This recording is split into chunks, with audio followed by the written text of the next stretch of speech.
Good morning and welcome to the Morning Connection. Thank you for joining us on air and online. We are coming to you live from our Best 100 FM studios in Kingston, and we're so happy to be with you this morning. Oh, I tell you, many things are happening on the home front that require some serious conversation, and we're going to stir it up a little bit this morning. Um, Good morning, Pastor Percival. How are you? I am very good. I'm free. I'm Liberty. free. I'm Liberty. standing fast in the liberty. When Christ has set me free, I'm not going to be entangled again with the yoke of bondage. Freedom. But freedom causes you to speak on behalf of other people because you want them to come into the freedom that you have come. And yesterday, just to go back to where I was, in Psalms 5, and we were talking about what we saw unfolding on the front pages, and people would believe that, as I pointed at the end, I was only speaking about those who are not those people who are in authority. But the truth is, when Father looks down, he sees everything that is happening. So if you're a big man and you do wickedly, and you're a small man, you do wickedly, the same reward or consequence of your action will come on you. And so I just repeat it again. So I'm free. I'm not bound, but some of the things what we do to each other in the name of law and order, in the name of maintaining the status quo, God is not happy. God is not very happy at all. And it is time for us, both big and small, just to begin to take, what is the word? Heed. Take heed. And beyond taking heed, just to pull up our socks. We cannot continue to turn a blind eye to the things we do to one another. Remember the song we closed with yesterday, and if night should turn today, a lot of people run away. And then in a word, a verse in that song says, man to man is so unjust. And so he reminds us this morning, the boastful and the arrogant will not stand in your sight. You hate all, not some, you hate all who do evil. You destroy those who tell lies. Lord detests and rejects the bloodthirsty and deceitful man. But as for me, I will enter into your house through the abundance of your steadfast love and tender mercies.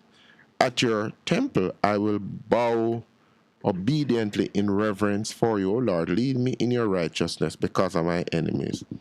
Make your way straight direct before me, for there is nothing trustworthy or reliable or truthful in what they say. Their heart is destruction. Their throat is an open grave. They glibly flatter with their silken tongue. Hold them guilty, O God. Let them fall by their own designs and counsels. Cast them out because of the abundance of their transgression. Let them fall by their own designs and counsels. So, in everything, we see a lot of things happening, and people believe that God is sleeping. But God is not sleeping. When you are high and you do what is wrong, when you're low and you do what is wrong, God is looking. And there is coming for every person a day of reckoning that you'll be held account for everything. So all the persons who are in the different places, government offices, those who drive policy, those who implement policy, we have to be so careful that what we are doing can stand the test of God looking and watching and seeing what you are doing. Yeah. You often hear me say that some of the problems that we happen and it seems like a recurring decimal in terms of what we see happening in our nation. every man have to hold themselves responsible and accountable, because at some point in time, you're going to have to give an account. So those are just my words of, don't know if it's inspiration or just saying to people, come on. We attribute a lot of things, I say, because of government or because of what other people have done. But you must begin to take stock of yourself and let what is said, it don't reflect who you are in terms of your dealing on an individual basis or wherever you are put in charge. Yeah. It's a mouthful, but yeah. That's a good mouthful to think on before, or to chew on as we take the break. Yeah. First break for the morning, 6:31. A difference you can hear, a difference you can feel. Best FM 100 on your dial. Keep listening. Warning, warning. When there is a hurricane warning, button down, tie down, everything. Lift appliances and furniture off the ground and secure your valuable items. If you wanna boat, secure it on land and turn on your yard. If you a fisherman, make sure you turn off every breaker, and before you sleep, turn off your generator. Flooding, that is a real danger. If you live a gully bank, river bank, or low line area, if you see flood waters are rising, get out, get out. Heed the warning. If your land starts slipping and sliding, get out, get out. Heed the warning. Hurricanes gonna happen, so be prepared. A message from the Office of Disaster Preparedness and Emergency Management. Vejan Printers for all your printing needs. We specialize in calendars, flyers, brochures, and more. Call us today at 968-7506. That's 968-7506. Or visit us at 4 East Bloomsbury Road, off Hagley Park Road. Vejan Printers, your best choice in printing. Half a tree, one and drive, half a tree. Bossy, how you do I take taxi start? Chano, I want to tell you, say, 2 months now, my transmission mash up, and I check everybody and can't hear nothing positive. Yeah, hear me? You waste all that time I shop around and never call the experts. Winters Auto have them. Them have over 35 years of experience, and them diagnose your problem and get back your transmission brand new. For them service excellent and efficient. Trust me, man. You hear me? Call them at 929-7040. Or go to them at 106 Maxfield Avenue, Kingston 13, and talk directly to the boss. Just tell them I'm me, senior. Wow, you big star. Yeah, man, respect my boss. I try calling you, cause trust me. Waiters Auto Spares and Repairs, good afternoon. What a relief. What should a taxi service do for you? On-Time Taxi Service is more than just a ride to the other side of town.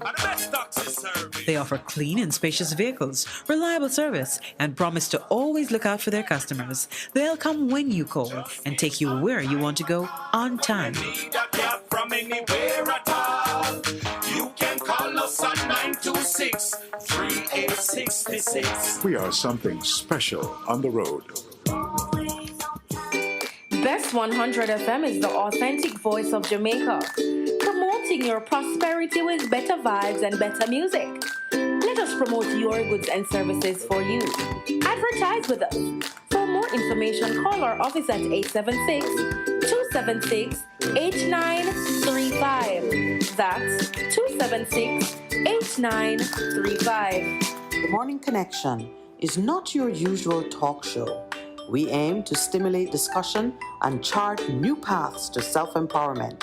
So please join us, Minette and Percy, on The Morning Connection, Mondays to Thursdays, 6 a.m. to 10 a.m. on Best 100 FM. It's good, it's better, but nothing beats. Yes. We got to start all over. Good morning and welcome to the Morning Connection with your hosts, Minette and Percival. I could just say Minette and Percival Palmer because Palmer is indeed my middle name. But you could say good to your host. That Bongo Percy or Mass Percy, No, whichever one. I'm focusing on the Palmer because we're both It makes sense. I could easily say Minette and Percival Palmer. Yes, and it be is true. correct. And you'll be correct. You'll be Because correct in yeah, saying it. But Palmer is still in the middle of my name.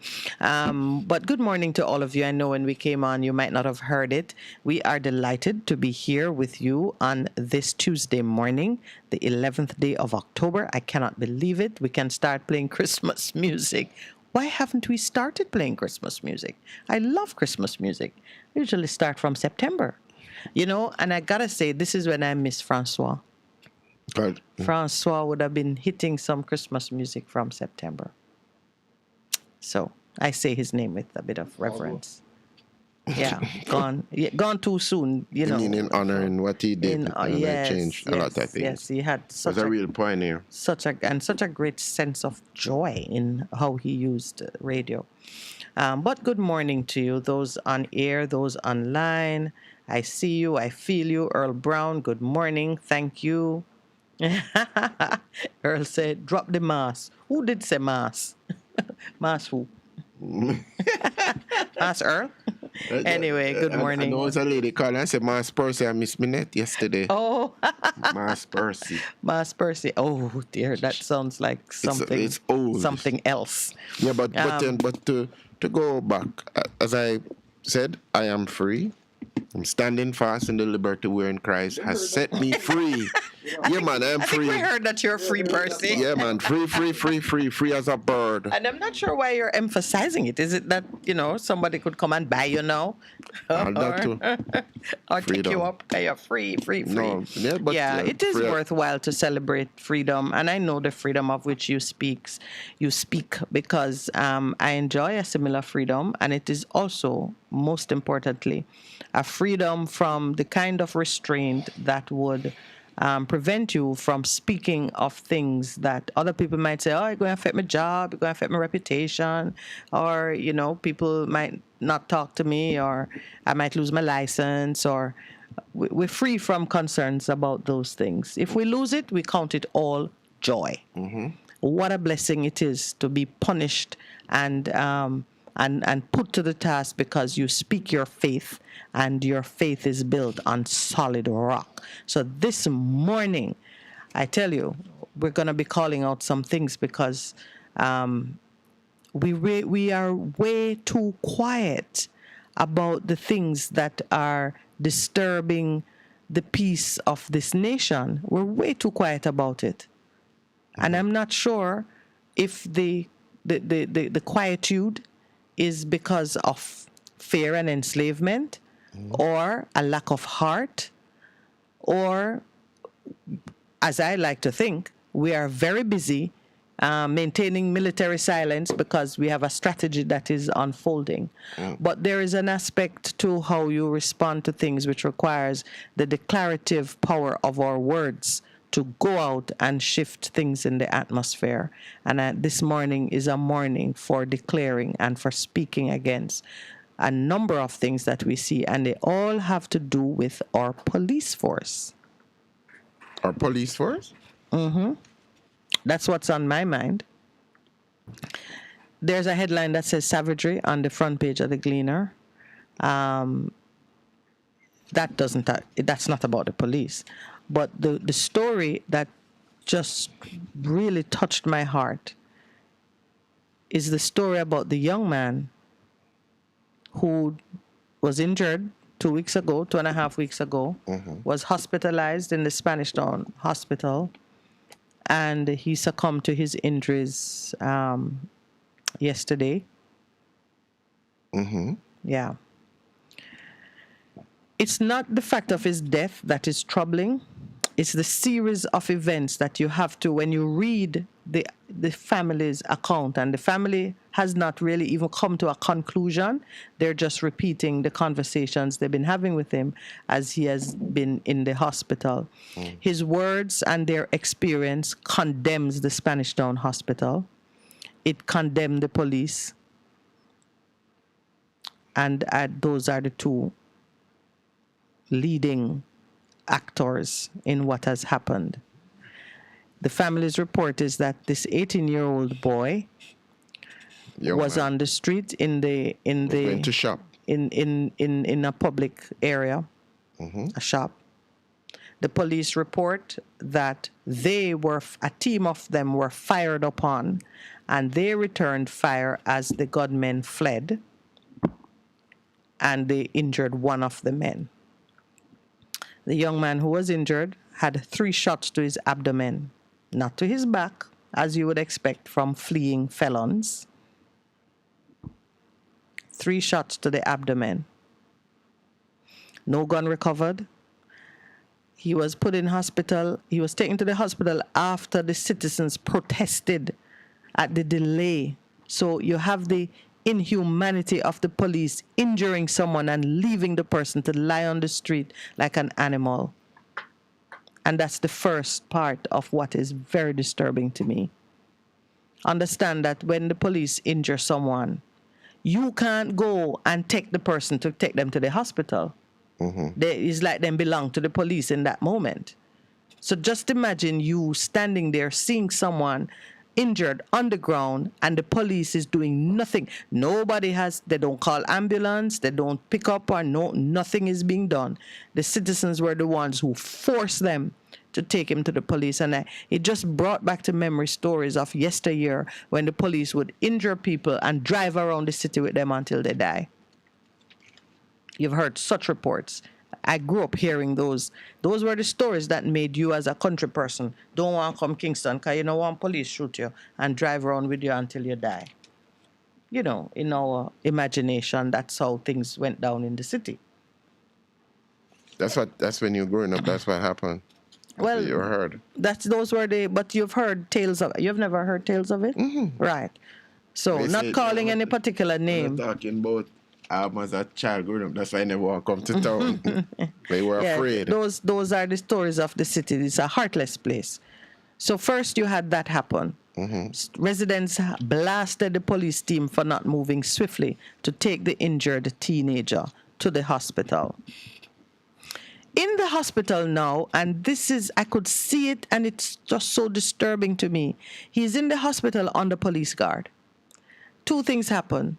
One, the police appeared to be taunting him because the report was that he pulled a tube from his nose because the police kept accusing him of shooting at the police. So just imagine he's injured, should be in recovery, and he is under guard of the same people who shoot him. I don't mean same individual, or however they did it. He's under police guard with sufficient proximity for the police to taunt him. Here's what the citizen says. First, on the delay in getting him medical care. Them have him down there for a length of time. If the people never come down upon them and say, a little picnic on a shoot, I saw them put him in the jeep, them no recover a gun. So we are questioning it, say, which shootout? Police said there was a shootout. The young man had gone to the shop and was caught up in whatever this thing was going on. The family report that while in hospital, he was improving. They say, him did I improve? Him did I talk so well? Me turn to him and say, you still believe in a them, police? And him say, my sister, everybody do make a mistake. We go 100 man, Greater Portmore Police Station, and them tell we say, them no have no charge on him, she said. Adding that McDonald was under police guard. This is in hospital. Of course, they're trying to get an update from the hospital and from the police as well as to what happened. The mother says, until this moment, no police come and say anything to us. He was everything to me, my baby, my friend, my all, she told the Gleaner. The grieving mother said that the hospital had called to say that McDonald pulled the tubes from his nose as he was allegedly being accused by the cops of firing at the police team. So that is why I deduced from it that they were taunting him. And they must have been close enough to the hospital for him in bed to impact his recovery and his state of mind. Isn't that a disturbing image?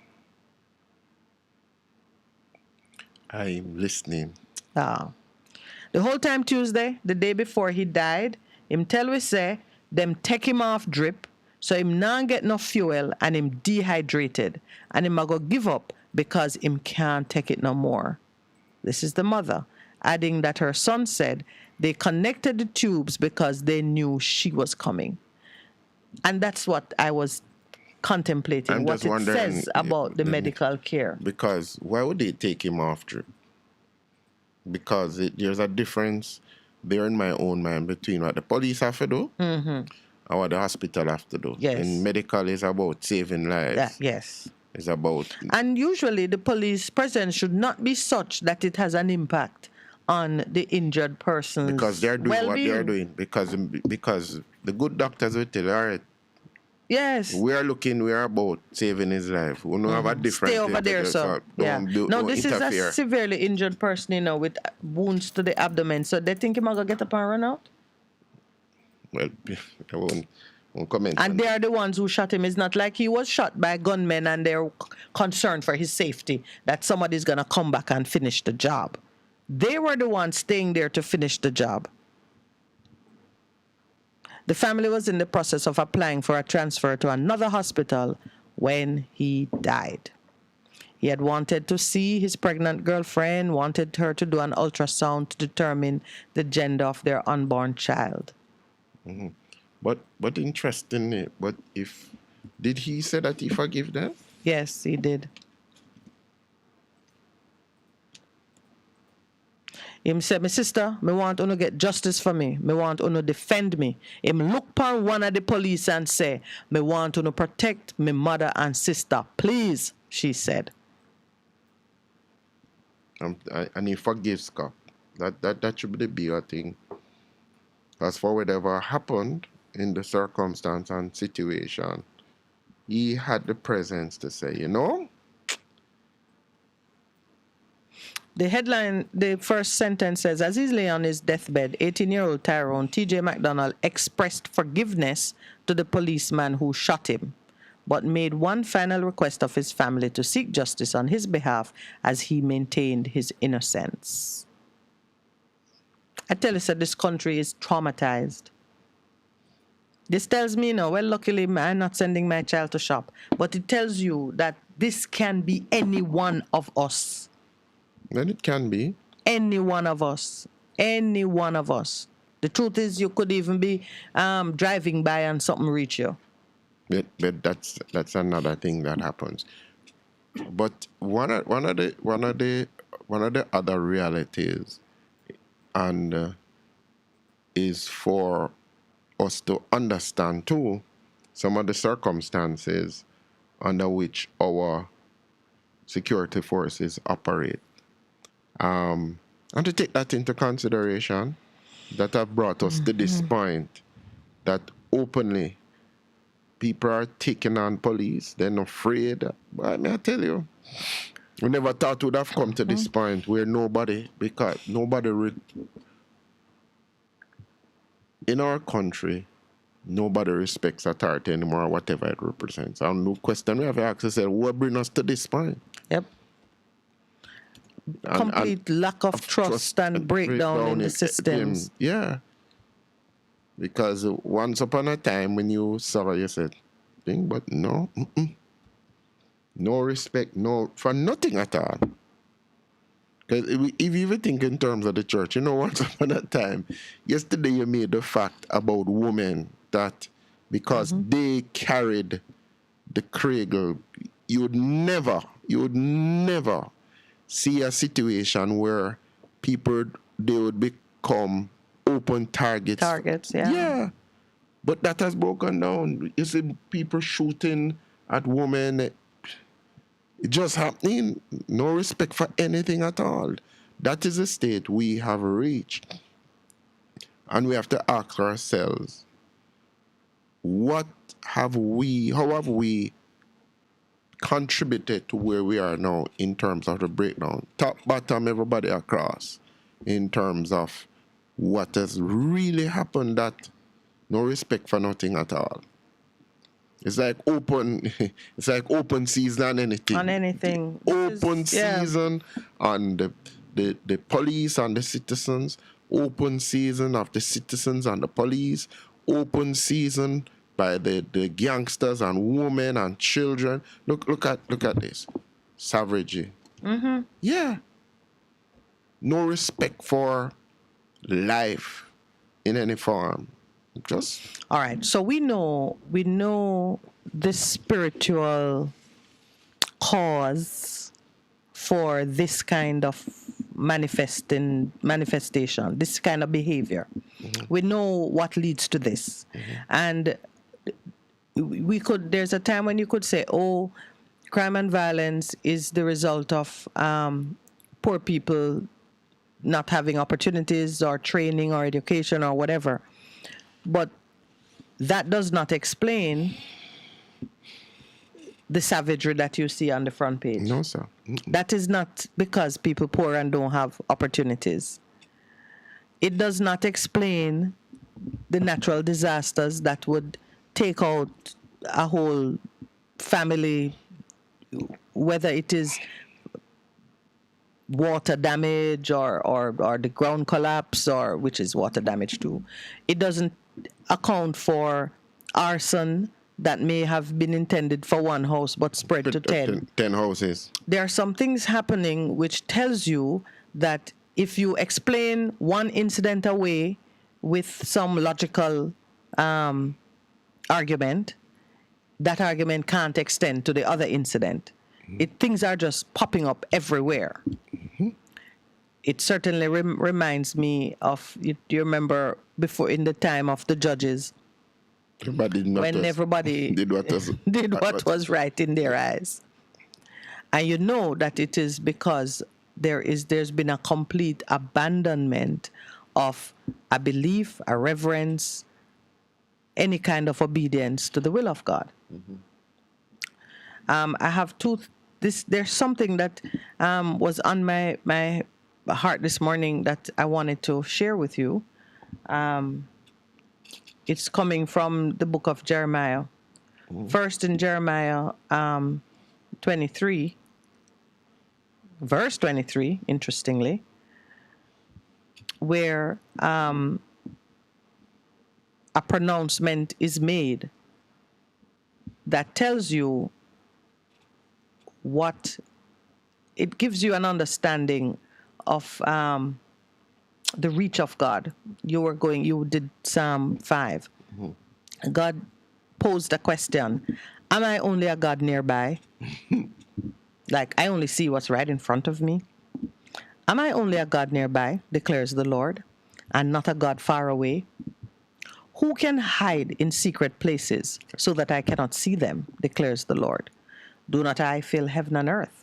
Do not I fill heaven and earth? I mean everywhere. Everywhere. So to the point you were making, that persons are thinking God not seeing, and therefore I can do and I can move, and it is all up to me because I am not accountable.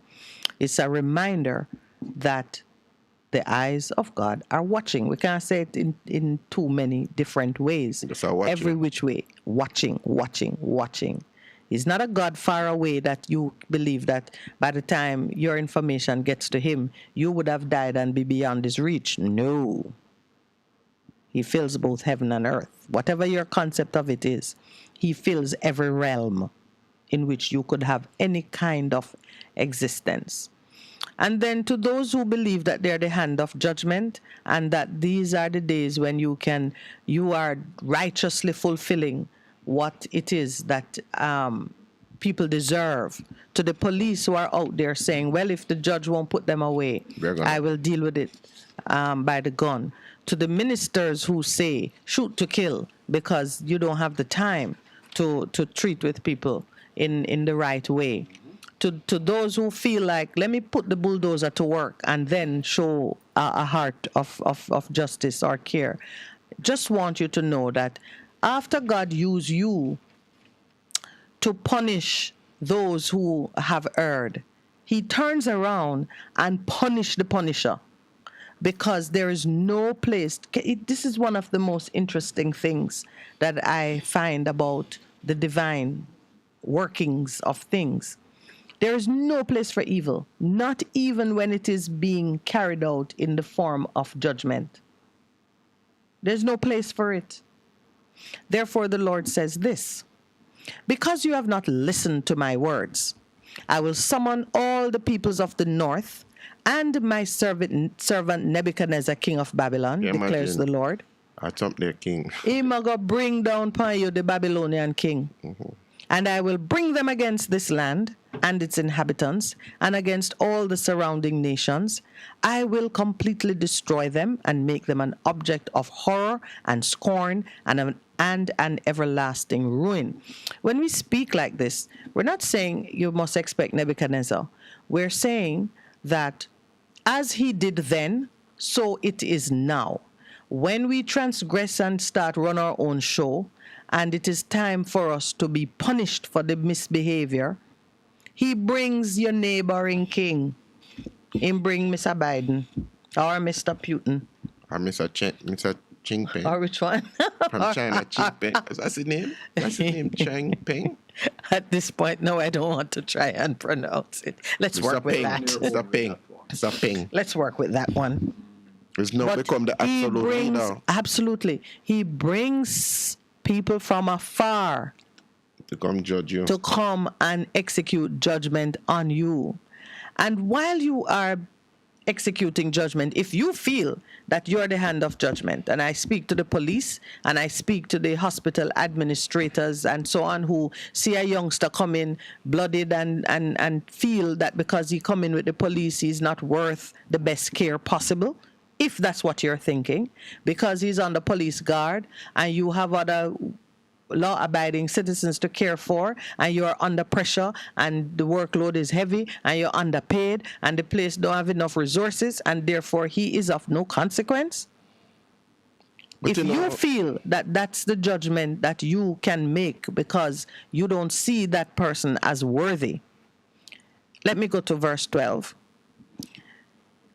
When the 70 years are fulfilled, because at the time of this pronouncement, the children of Israel were going away for 70 years. When the 70 years are fulfilled, I will punish the king of Babylon and his nation, the land of the Babylonians, for their guilt, declares the Lord, and will make it desolate forever. Imagine what that. I tell you, the punisher gets even a worse punishment than what he inflicted. Can you imagine that? So I don't want to be a punisher. In the same word that comes, you get punished, and I'm using somebody external to punish you. But because I am God, I balance it out because you have inflicted, I've used it to do it, and I go punish you also. Yes. So there is no room. That's why I'm saying God does something interesting. There is no room in his plans for evil. So you go into a country and you decide to be as punitive and as cruel as you can to show them and to condemn them, to show them your might and to condemn them for whatever misbehavior cause them to fall in your hands. And in the end, you, the punisher, get punished worse. It's why some time ago we had a discussion, and we need to revisit it because the day is coming. We need to revisit the discussion on what to do when your enemy's foot is under your head. When your neck is under your foot. You must work with mercy. Always, because the punisher have his own curse. His own punishment is coming. So the point I'm making is, I think it's just the way, as you say, he balances out. It's just the way you see a law in operation that is meant to capture everybody. You have fallen. My duty is to extend mercy and a helping hand, even as you pay for your own behavior. Consequence of what you've done. Absolutely. That's why when you create prisons, they're meant to be places of rehabilitation. Yeah. Not just punishment. It is executing judgment with mercy. And we talk about it all the time. How does God execute judgment with mercy? Because we think of judgment as the killing blow. I said, well, you could die quickly or slowly. Some say it's more merciful to die quickly. You still like being shot in the abdomen? Die slowly. What a cruel way to die. Somebody saying it's friendly fire will come up on the break. Yeah. Friendly fire. Yeah. and admit, because when they investigate this, we know the time has come. All right, when we come back, I want to share a comment from Bevan Fairweather here, which is worthy of some conversation. Let's take our break. A difference you can hear, a difference you can feel. Best FM 100 on your dial. Keep listening. If you're a young professional looking to work with international companies from right here in Jamaica, then the Global Services Sector GSS is the perfect place to start. If you're interested but feel uncertain about the types of opportunities that exist, then the GSS Career Pathway Framework was created with you in mind to answer all your questions. Program Director for the GSS project, Marjorie Straw, says the framework provides a step-by-step process to help persons gain a better understanding of what life is like working in the sector. And so what the career pathway framework is, 4 pathways: business process outsourcing, knowledge process outsourcing, information technology outsourcing, and digital media services that really represent the GSS, outlining the different skills requirements. And you can look at it from entry level to executive level, as well as gives you a sense of the salary range by, market salary range for each job role within the pathway. To access the framework, visit mygsscareerpathway.gov.jm and register to begin your journey into the GSS sector. The real benefit is that persons who register on the career pathway framework can begin to strengthen their appreciation of the range of jobs. You know that sometimes persons tend to think of the GSS as BPO and only BPO, and even BPO, they tend to think of BPO as a call center agent. There's so many more roles. Upon registering, participants will be assessed to determine the best pathway for them based on their interests. And they can even assess how they stack up against these job roles.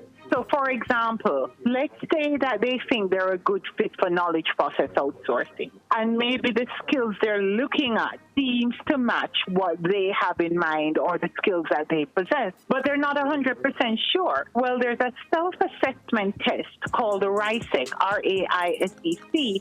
You answer some questions, and it's actually going to say, yes, you're a good fit for knowledge process outsourcing, or do you realize that you have quite a few strengths in information technology outsourcing? If after you have completed the self-assessment and still have questions, then you can utilize the Career Advisory Help Desk. That allows you to connect real-time with career advisors, allowing you to ask questions that you may have. I mean, currently we have 569 registered users, and what's interesting about that is we're seeing quite a few questions centered around, understanding entry-level positions, understanding job requirements, and even, asking for help with respect to framing information on their CV.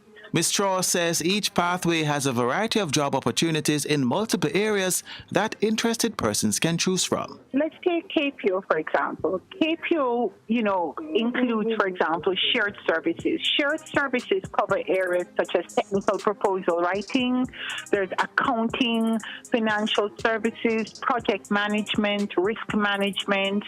You even have procurement. Then you have, IT roles, programming, there's data analytics, there's cybersecurity, to name a few. You have legal process outsourcing as well, which falls under knowledge process outsourcing.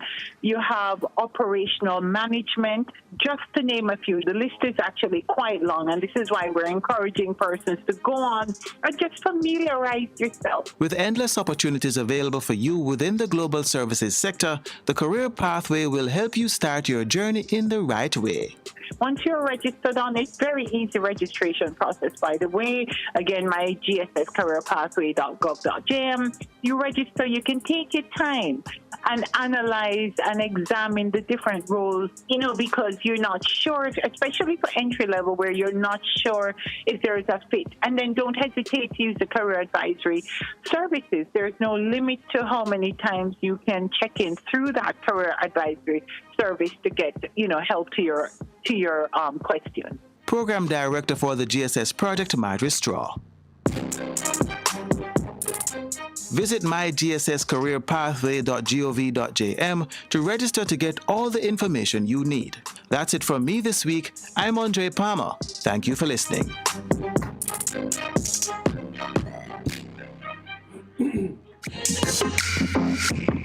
A production of the Jamaica Information Service, the voice of Jamaica. A difference you can hear, a difference you can feel. Best FM, keep listening. Warning, warning. When there is a hurricane warning, button down, tie down, everything. Lift appliances and furniture off the ground and secure your valuable items. If you wanna boat, secure it on land and turn on your yard. If you a fisherman, make sure you turn off every breaker. And before you sleep, turn off your generator. Flooding, that is a real danger. If you live a gully bank, river bank or low line area. If you see flood waters are rising, get out, get out. Heed the warning. If your land starts slipping and sliding, get out, get out.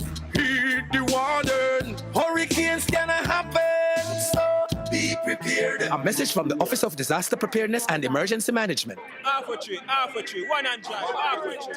Bossy, away do I take taxi style? Jano, I want to tell you, say, 2 months now, my transmission mash up, and I check everybody and can't hear nothing positive. Yeah, hear me? Yeah, waste all that time I shop around and never call the experts. Winters Auto have them.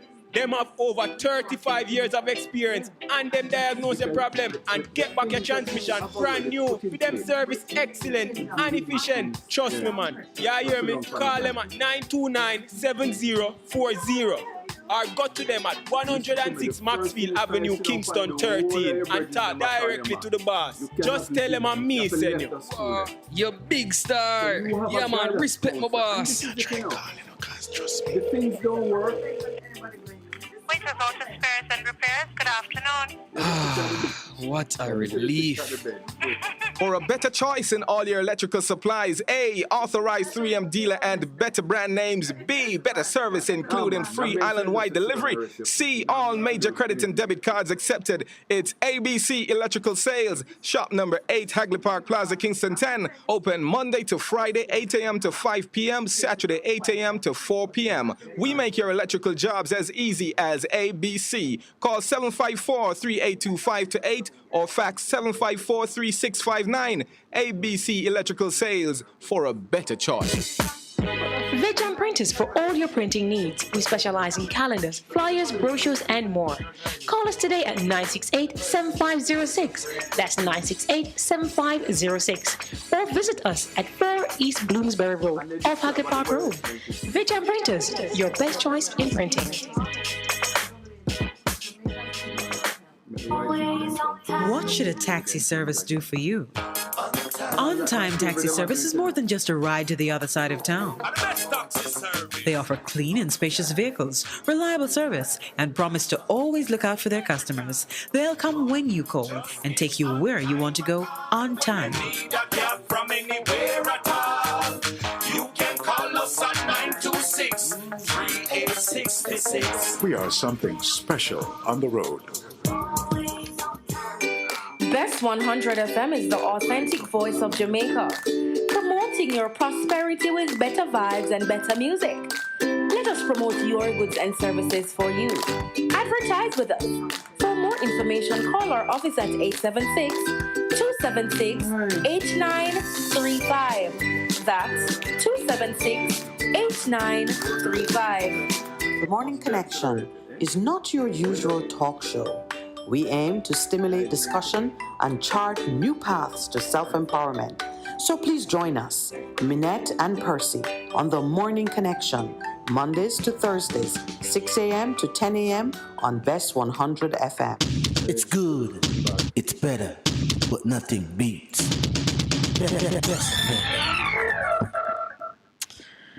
Welcome back. The comment which Mr. Fairweather shared with us, and I think you would like it. He said he had an idea as principal, which he tried to implement, and the minister fired him. The idea was to measure conduct in a similar way as measuring academics, using what he called a central tendency method. Are you familiar with that method? No, so it would be the mean, the median, and the mode. So that's the whole central tendency concept. They have the mean, the median, and the mode, and they use that to track behavior. What are the expectations if you look through a population? What would be your mean? Your average behavior. That is accepted. Yes. And then the mode, which is the most frequent one. And the other one, when they say You said mean, median, and mode. Right. So the median would be, okay, this is a central tendency. You know, you have a bell curve. So you have 90%. I know the listeners are all seeing just what you're doing there. 90% of is found in the bell curve, and they have the outliers. And you'd use those to say, no, that's not accepted. On the left and the right of the median. Right. All right. But he went on. He said, in this method, we would all agree on a common conduct. Yeah. And then we would support each other in maintaining that conduct. Yeah. The community must have a common reality. This common reality is the most high God love method. Yeah. Love is the thing that drives us. That's what we've been saying. Yeah, but so, but it's being done. It's so funny. They fired him. I don't know how long ago that was, but there are many places now. Even now, we have on the stock exchange, we are using social metrics in the social environment as a part of ascribing value and measuring value, and you can actually invest in social programs that are meant to transform behavior in the public space. But it some of the times. So he was ahead of his time. It even goes further in some countries where, based on your social interaction, your credit. That is your credit rating now. Your credit score, like in China. Yeah. You misbehave yourself if you're not according to what is expected by the centralized Communist Party. Then you don't have no credit. You have no social credit, they call it. Right. Yeah. So it's more about your behavior than even about your talent or your material social assets. behavior. Yeah. The topic I really wanted us to consider this morning is sounds a little let me say it. Who are the false prophets of today? Meaning not what are their names and where they come from, but how do you recognize or how would you define a false prophet in today's time? Yeah.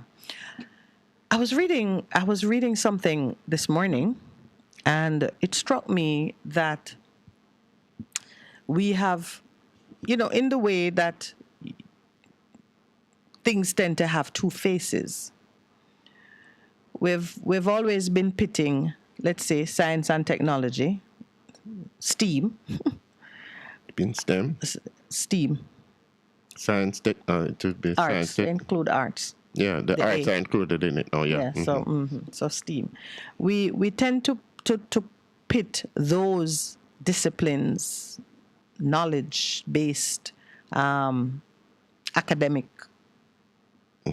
approaches against the spiritual, the faith-based. So we create two divisions in the world. Under the STEM approach, we observe human behavior, we collect data, we collect and analyze data, and we use that to plan. And when we are predictive in our planning, that is modern day prophecy. That's my theory. Came to me as I was considering things. Your hypothesis, not a theory. You're testing a hypothesis. No, I'm not testing it. This is my theory. I'm working with it as a theory. We're not testing it. We're not in a lab. You can challenge it, you can come up with your own. No, but I'm saying you have a hypothesis of how it should work, and then you test it to see if there's data that back up what you're thinking. No, that's not what I'm doing. This is my theory. I'm creating. I've created. Okay, all right. Okay, ma'am, leave you alone. I've created. You can carry it into your lab and test it. No. But I've created. Enough you carry it in a lab. in your mind. Data, social data, you can use to come up with theories. Yeah. So this is my my theory that I'm working with. This is what I have created. It's not. So you take all of that and you come up with your pronouncements, your predictions, and you speak your opinions, and it forms the basis of the planning and the decisions that are taken to lead this world from one point to the next. That is how we prophesy in the world. On the other hand, in the realm of the spiritual and the divine, we understand that prophecy always means and only means a word from God. What God has spoken, declared, revealed, as delivered through his vessel. And God is always speaking. We know that. I started to consider all of the prophecies that speak to false prophets and people following false prophets. And I said, we tend to think that the prophet will only come out of the church. But we are in this world following the opinions, the guidance, the predictions, the declarations of many, not recognizing that they are the ones who are saying peace, who are saying go this way, who are saying not yet, who are making their own predictions and pronouncement on the things that are happening, and even the things which are being orchestrated by God, things which are well within the province of the divine. Men are speaking on it and taking decisions based on their own source of knowledge. You want to speak on it now? Or you're still thinking? No, I'm still thinking. Okay. But as I was saying to you, is that okay? You have said this is your theory. And I'm just looking at it and says, you have, would say... Do you have an opinion on the contents of what I said? Yes, that's what I'm saying. I'm saying, I think you have a way of saying this is how based on the data I've seen, this is how I'm defining modern day prophecy in terms of these individuals. I was not saying that at all. I wasn't saying that. Yeah, that's why I'm trying to clarify. No, yeah. So you are saying I'm not doing the thing of which I'm complaining. Meaning, no, I'm not doing that. Mm-hmm. I'm creating a construct. Well, you're constructing something. I've created it. Okay. And I'm saying to you that throughout the words of the prophets of old, yes, God speaks against false prophets. Right. And you are saying... I'm saying to you that many of us may be thinking that all the prophets that are called false come out of a church. Where do you think the false prophets come from? Today's false prophets, where are they? They come from all over, out of the church, out of people who are pontificating and say this is the way things should go. So yes, I'm saying it's not only people out of church, because based on what they are seeing, I'm saying this is how that should go, and they're making declarations as to what the outcome would be based on their own minds and their own imagination. Right. Yes. So that's what I'm saying. No, that's what I'm saying. You're saying I can't call it a theory. I should call it a hypothesis. I'm saying, but you say it's a theory, so leave it at that. Because it is based on facts that exist. So let's go to some of the facts that exist. So the facts... Among the prophets of Samaria, Jeremiah 23. I know you won't quarrel with the Bible. Verse 13. Among the prophets of Samaria, I saw this repulsive thing. They prophesied by Baal, meaning the man-made God. What are the man-made gods of today? Let's develop the argument so you see where I'm going. The materialism. The science. The technology. Yeah. All the things that come from the imagination of men. But there's a sense in which, too, some of the things that men have, they are saying, oh, we have discovered it. But God says it was there all of the time. You are just discovering the way that it works. Like Columbus discovering Jamaica. Right. Right. So we know that. So he says, I saw this repulsive thing. They prophesied by Baal. So as I read it, I recognized that Baal is not a God source. It is a man-made source. So, and that's why in my theory, I start with the foundation that in today's environment, the prophecies that are coming from a source that is not of God, that is from the imagination of men, is the first plinth, the first foundation of today's false prophecy. It's not about the accuracy of what is said. It's the source. Okay. Right. That's the first thing, the source. They prophesied by Baal and led my people astray. And among them the prophets of Jerusalem, I have seen something horrible. They commit adultery and live a lie. So now you go to the conduct and the reputation of the prophet. Whether they are from the church or from the world, they live a lie. They strengthen the hands of evildoers. So now we're looking at persons whose output, whose opinions, whose guidance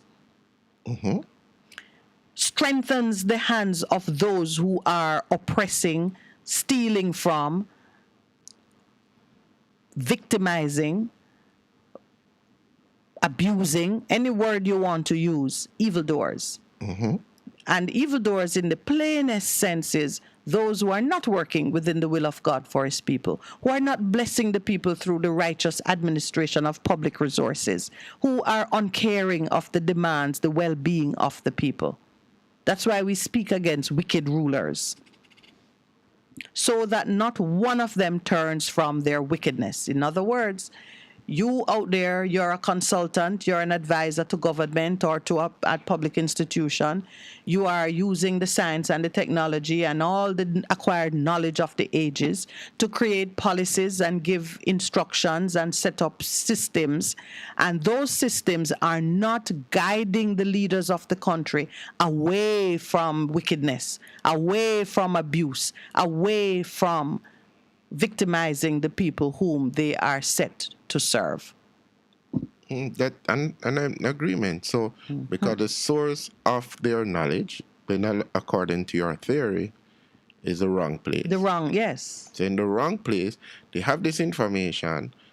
And I was alluding to it earlier in Romans. It says, though they knew God, they chose not to worship God in the way that He had revealed Himself. But Him say, all right, you do your thing, because I know, because I've created you, I know what the end is, and I'm telling you to go this way, to walk this way, because I'm seeking to protect you. But He said, no, I'm choosing to do otherwise. So even though in a lot of instances, people says, okay, based on the information that we have, it is pointing us to a way. But because you come from a different philosophical way of thinking, believing that you are at the center of things and God isn't it, then you're going to say, no man, the obvious thing is pointing that, but I am my own God, so I'm going to recommend that because you have lost every sense of who God is and what He has said to you. Yeah. So it's about the source. And so this is what he says now. Of course, he says, of the false prophets, I will make them eat bitter food and drink poisoned water, because from the prophets of Jerusalem, ungodliness has spread throughout the land. We all acknowledge that Daniel of the Bible was a prophet, a great prophet. His job was as an advisor to the king. A major one too, and he moved through two different kingdoms, Yes. He's on the Persians and the Babylonians. So we see now that I am here speaking to those who are advisors in high offices. Your job is to read and analyze and to make policy and to determine which way we will go. Of you, when you take your lead from these sources that are man-made and you ignore... That are anti-God. or anti-God or not of God. Yeah. When you do that, you will eat bitter food and drink poisoned water, is what I'm saying. And to us who have to follow what is being given to us, the Lord Almighty says, do not listen to what the prophets are prophesying to you. They fill you with false hopes.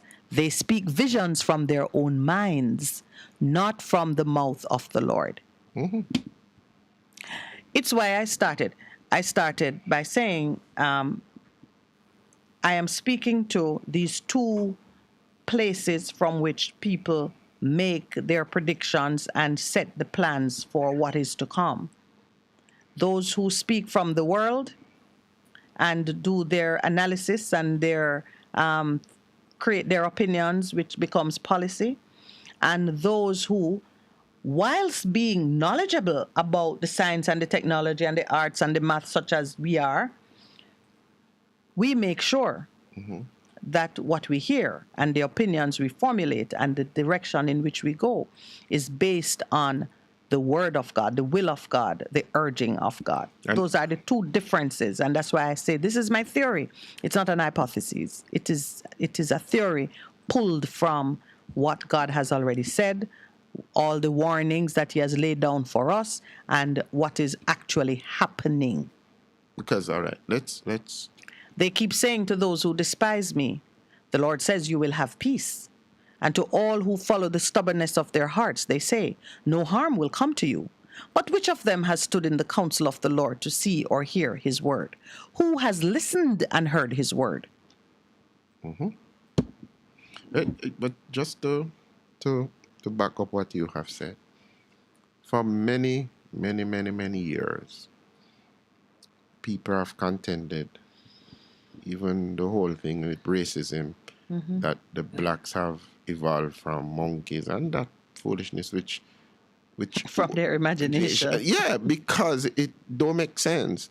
And now more and more people are saying the way how this universe is intricately designed, even the human body, there must be an intelligence behind of it. For a long time, they said, Bob, we just came out of nothing. And even as a microbiologist initially, my professor said to him, sir, you have contended that out of nothing came something. But the time that you needed for the nitrogen and the oxygen to come together to do that, you don't see it not making sense? But they have rejected it. They have rejected the evidence is right in front of them, even in terms of what they're saying, the most simplest microorganism. It is so complex. When you look in it, and I'm still maintaining, because they have refused to believe, to accept that there is a creator behind of all of this. And out of that has emerged a lot of things. We have cultural Marxism, because that has rejected at its core that there's no God. And so God says, all right, I leave it up to no one imagination. And they are the persons who are instructing and guiding and telling people which way must go and so on. And we see what is resulting because of these prophets, as you call them. Yeah, that's what they're doing. That is what they're doing. And you know, the reason it was pressing on my spirit is because I said, you know, the word prophet has been corralled into a very restricted meaning, and if you didn't come out of a church, you know, one doesn't realize that you are prophesying. When you say, yes. When Bill Gates come and talk about pandemic and thing, I said, there's another one coming. And then it happens. Yes. Powerful prophet. Yes. And everybody is in the school of Bill Gates using the money and all of the things, brother. It's amazing. Yeah. And so, and if you have, let's say now, Bill Gates with all his Microsoft artificial intelligence source makes a prediction, and you, man of God, get up and say, no, it shall not be. The Lord says, what do you think will happen? What the Lord says. No, to the world looking on at you. Let me go say, shut up. What that Pastor Percy I say over Shut up. there. So But it's all right. you would be. And that is what was pressing on my spirit, that we have been sort of They put us in a box and say, stay there. Yeah, and tricked. But you're correct about following. it. Yeah. Oh, thank you. All right, good time to take the break. Difference you can hear, a difference you can feel. Best FM 100 on your dial. Keep listening. One in. A hurricane we name. How we rough. Whether we are man hurricane or woman hurricane. We want you to know that. We come here to mash up building, blow down things and just like flood out this. We no ram, we no respect no one. So no take no chance with we. Listen to Hot Prem and prepare. Hurricanes do happen, so be prepared. Yes, be prepared. A message from the Office of Disaster Preparedness and Emergency Management. Half a tree, one and drive, half a tree. Bossy, away I do I take taxi style? Jano, I want to tell you, say, 2 months now, my transmission mash up, and I check everybody and can't hear nothing positive. Yeah, hear me? Yeah, waste all that time I shop around and never call the experts. Winters Auto have them. Them have over 35 years of experience and them diagnose the problem and get back your transmission brand new. For them service excellent and efficient. Trust me, man. Yeah, hear me? Call them at 929-7040 or go to them at 106 Maxfield Avenue, Kingston 13 and talk directly to the boss. Just tell them I'm me, send you. You big star. Yeah, man, respect my boss. Yeah, try calling, because trust me. Waiters Auto Spares and Repairs, good afternoon. What a relief. Looking to clean your vehicle super clean? 123 Clean Car Wash, located at 2 1/4 Osborne Road, Kingston 10. Entrance on Grove Road, below Tropical Battery. They wash and vacuum, undercarriage wash, engine wash, polish and compound, shampoo and detailing. Call them at 876-631-3400. 123 Clean Car Wash, the best in the business for a cleaner wash. Believe me, it's so easy. 1, 2, 3. For a better choice in all your electrical supplies, A, authorized 3M dealer and better brand names. B, better service including free island-wide delivery. C, all major credit and debit cards accepted. It's ABC Electrical Sales. Shop number 8, Hagley Park Plaza, Kingston 10. Open Monday to Friday, 8 a.m. to 5 p.m., Saturday, 8 a.m. to 4 p.m. We make your electrical jobs as easy as ABC. Call 754-3825-8 or fax 754-3659. ABC Electrical Sales, for a better choice. Best 100 FM is the authentic voice of Jamaica, promoting your prosperity with better vibes and better music. Let us promote your goods and services for you. Advertise with us. For more information, call our office at 876-276-8935. That's 276-8935. The Morning Connection is not your usual talk show. We aim to stimulate discussion and chart new paths to self-empowerment. So please join us, Minette and Percy, on The Morning Connection, Mondays to Thursdays, 6 a.m. to 10 a.m. on Best 100 FM. It's good, it's better, but nothing beats. Best FM.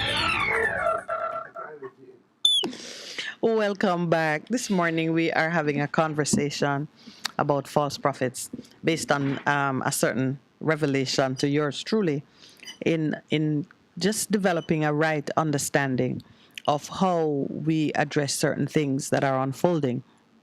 Pastor, remember the word during the break that you were trying to remember the word. The futurists. Yes. Mm-hmm. Yeah, because that is a name for some of them are called Imagineers. Yes. Which let me tell you, if you're someone who would say, let me see what Satan is doing, or let me see what the devil is doing, and you begin to pick up some of those words, look at that word, futurist, and even Imagineers. And let me tell you what is in the future, the futurist. Yes. And they're prophesying of the future, and it is coming out of their imagination. Yeah. Exactly what. Do you know that though let's say, the forces that push against God, whatever you want to call it. Do you know that there is a line of truth? They, I may say they now, pluralize it.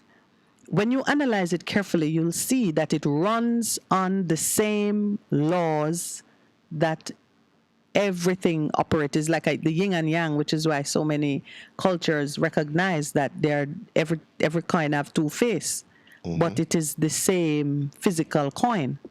True. Meaning it follows the same laws. It's just that at one extreme it is this, and at the other extreme it is that. It is the this and that, the one and the other. To understand one perfectly, you have to know the other. True. So it is held in place by that tension, the median, the central. What did my friend call it? The central tendency. Yeah. Yes. That's what he called it. Yeah. Central tendency. Central tendency. Yeah. Which is a need. It's held in balance by that. So what you'll find is that the Bible will talk about false prophets. Who are false prophets? Those who speak from a source other than God, or those whose conduct and whose lives are inconsistent. So they what comes out of them is contaminated. Yeah. So this is either just a different source. You could be living a nice, clean life, but you're drinking from the wrong pool. Yeah, and so you have to make sure that the pool you're drinking. Or you're drinking from the right pool, but you're living a dirty life, and so you cannot produce. You're contaminated. One way or another, the output is contaminated. But what you'll find is that they are still looking at the same thing.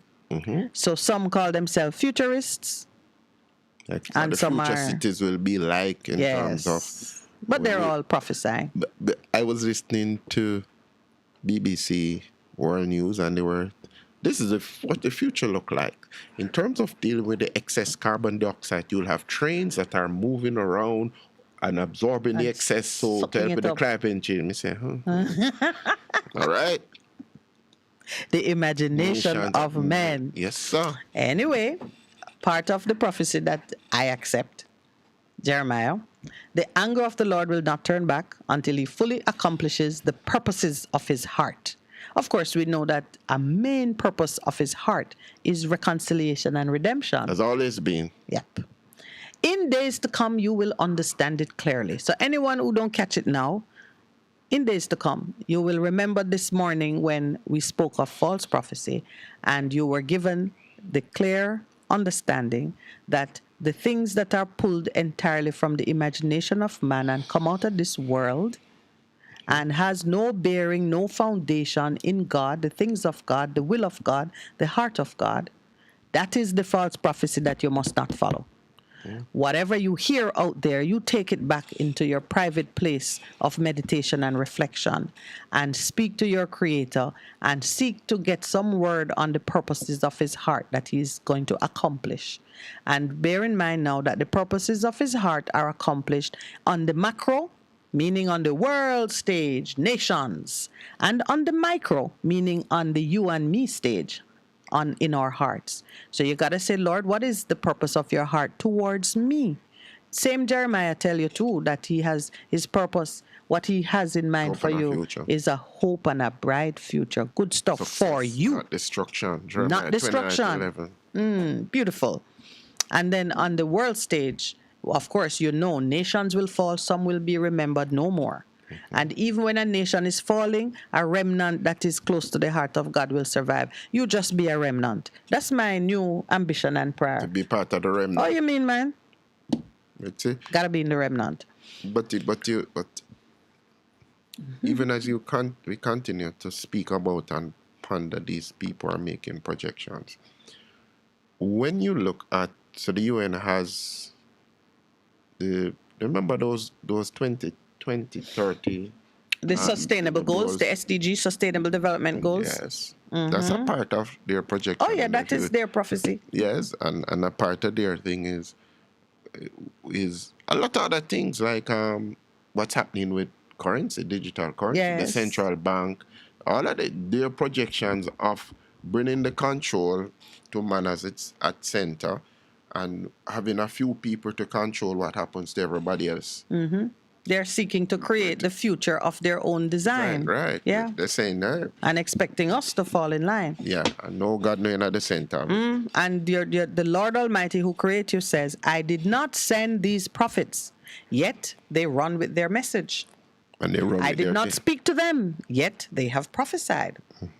But if they had stood in my counsel, they would have proclaimed my words to my people and would have turned them from their evil ways and from their evil deeds. Because ultimately, why the children of Israel, as he spoke about, God says, this is what's going to happen, and then they're going to come back for 70 years, was ultimately about who they would worship. Yes. Always comes back to that. And I love it, Mr. Fairweather has said here. Anything not of God is false prophecy. Hit the nail on the head. But, what was really driving me was this understanding that when the ordinary person, when the average person hears prophet, they do not think of scientists and opinion makers and social commentators and advisors and consultants. They don't. No, but they are prophets. They think of the man of God who put prophet on his name and go forward saying, thus saith the Lord. Yeah. Because if you define who a prophet is, it's somebody who foretells the future, who is predicting into the future and said, this is what is going to happen.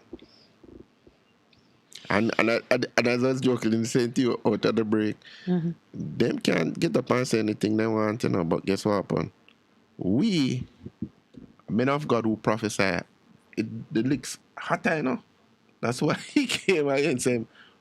Make sure when you stand up and say, thus saith the Lord. You did hear from me. Yeah, what am I saying? Yeah.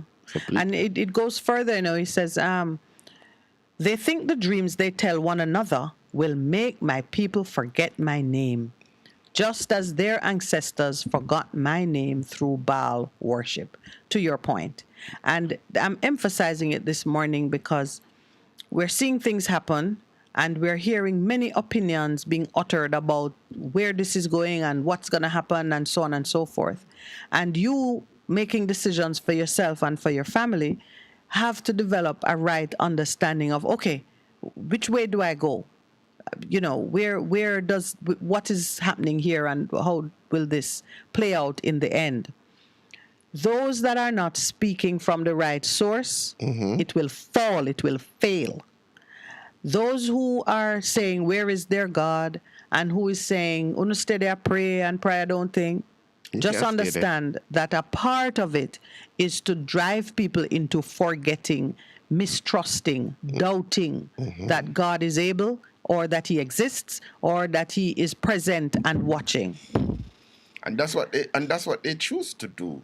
Because even, let's bring it back to Daniel and those young men. This guy figured that he had it locked down as king. And him say, now, here's what I'm going to do.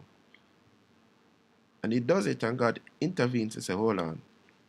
I know the future. I know what it is, and I'm going to prove to you. But it takes people who understand who they are to say, hold on, we're not going to go that way, because we know God says something different. Yeah. Once you have the knowledge, apply it and follow. So we're giving knowledge this morning, So oh my Lord!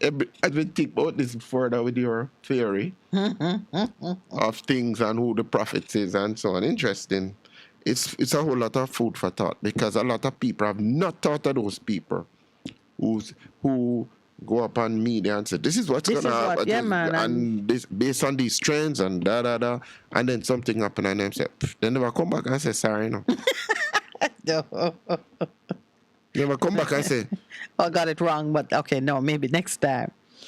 Anyway, of what you and I are doing, the Lord says, let the one who has my word speak it faithfully. Is not my word like fire, declares the Lord, and like a hammer that breaks a rock in pieces? Those who have ears will hear it. Just Irvan say, what do you think? The Bible has a disclaimer, and it protects itself from the false prophets. That's interesting. No. Yes. Wow. Oh, I was looking at what Straight Up says. What do you think of a man who has 49 out of 63 seats, yet he is using every unfair means to try to capture the 14? What kind of man do you think would want to have total control of Parliament? I would say it's a man who need to go and sit on the wellness bench that they have installed at that girls' school. Is that the girls' school? Yes, Alpha. It's a Alpha. Mm-hmm. I want to talk about the wellness bench. Oh, yeah, the wellness bench. Yeah, they Straight Up is making the point that we have a power-hungry leader who has plenty and wants more, but there are many things you can say. You can say greedy choke puppy. Do you remember that one? You can say want all, lose all. Mm-hmm. May I have a word of prophecy from across there? What do you say of a man who has plenty and wants more? He don't understand himself, and he don't understand the God who's looking up. All right, producer say craven. In craven. No, but you see. Is that it? Which is it? Greedy choke puppy or craven choke? Greedy choke puppy. Oh, yeah. Greedy, but and those are my words for it. Greedy choke puppy dog. You're thinking on it some more. No, I am just in the words of scripture, Daniel. And Nebuchadnezzar goes out and says, in moments we say, look, this is all that I've done. This is my own power. I've done this. And the watchers wrote, and the watchers came down. I said, really, no? And he was sent people, as we said, watch yourself. The people are saying, watch yourself. The people are on the walls crying out, watch yourself. We are saying, watch yourself. And if you don't respond, what happens? Nebuchadnezzar, what happened to him? He ate grass for 7 years until he came to himself. And what his declaration? This God is the God of the universe. Because remember, this is the same gentleman. Some people have said, him never said, so help me God. Yes, swore by myself, I affirm. Okay. Earl Brown has asked a question. Let me put it to you. He says, inventions that were predicted decades ago and we are using them today, are those inventors false prophets? Oh, but this question is mixed up. So he speak about inventions that were predicted, not invented, but predicted. Like you say, one day we'll have cars without gas. Or don't we have cars that speak? Or we'll have cars that speak, yes. And self-driving cars. And right. So they're not false prophets. I think those people have locked into something that has come through revelation in terms of making people's life easier. That's what I wanted you to mention, revelation, because you were saying it too, that there are many scientists who received divine revelation, used it to power their work, and gave credit to God. Yeah, I'm one of them. Acknowledge that these are from a divine source. But for Earl, what I want to emphasize is that the falsity of the prophet or the prophecy is not based on the accuracy of what they say. It's based on the source. We'll only know the source if they declare it or deny it or disclaim it. You take, for example, so with two things I highlighted. The source must be God. And the life of the prophet must be in keeping with the way of God. You do have prophets who will hear and say the right thing from God, but their lives are such that they cannot be trusted. If they say one thing and it's good today, you cannot really rely on what they say tomorrow, because they may have slept with a prostitute, had some coke, and wake up and have a dream. but interestingly, the way that God is, when He gives a gift, in terms of He don't take it back. He don't take it back. But some people have now, and what is this? I've seen this happen to so many people. They begin to say, "Me, it is me." God says, "All right, I'm not going to take it back." But you end. Watch what's going to happen to you. And get burnt. I have seen people like that just become destroyed and disintegrate, and I could call names. Yeah. in terms of our country. Yeah. They think it was them. Yeah. They never remain humble. That is why it is so important that you have the fruit of the Spirit. You're constantly producing fruit. And you have the gifts of the Spirit. And both of them work together. Mm-hmm. Some people to maintain a pure channel. Yeah. Mm-hmm. Yeah. But let me be sure that we answered what Earl asked here. Are those inventors false prophets? I'm saying no. No. No, they're not. No. Inventors, not necessarily prophets either, you know. I mean, don't talk about. You make something with your hand, you're not, I mean, but they can be prophetic in terms of the ideas that they get and where they get it from, but we're not taking it that far. There is something I wanted to mention. The wellness bench. The wellness bench. All right. So we are, of course, very mindful of the importance of mental health. And the point I'm going to make now is not about the importance of mental health. It is the way we can become distracted and use gimmickry to address important issues and miss an opportunity to do what it is we should do. And then we fall into that place that Pastor refers to so many times, the Machiavellian approach of treasuring the appearance of virtue over the actual virtue itself. Okay. So here is a picture of a bench. It is labeled the Wellness Bench. It carries on it the inscription donated by Health and Wellness Ministry, PAHO, and WHO. Mm-hmm. 3 formidable institutions. The Minister of Advisors, you know. Prophets. You have prophets. All right.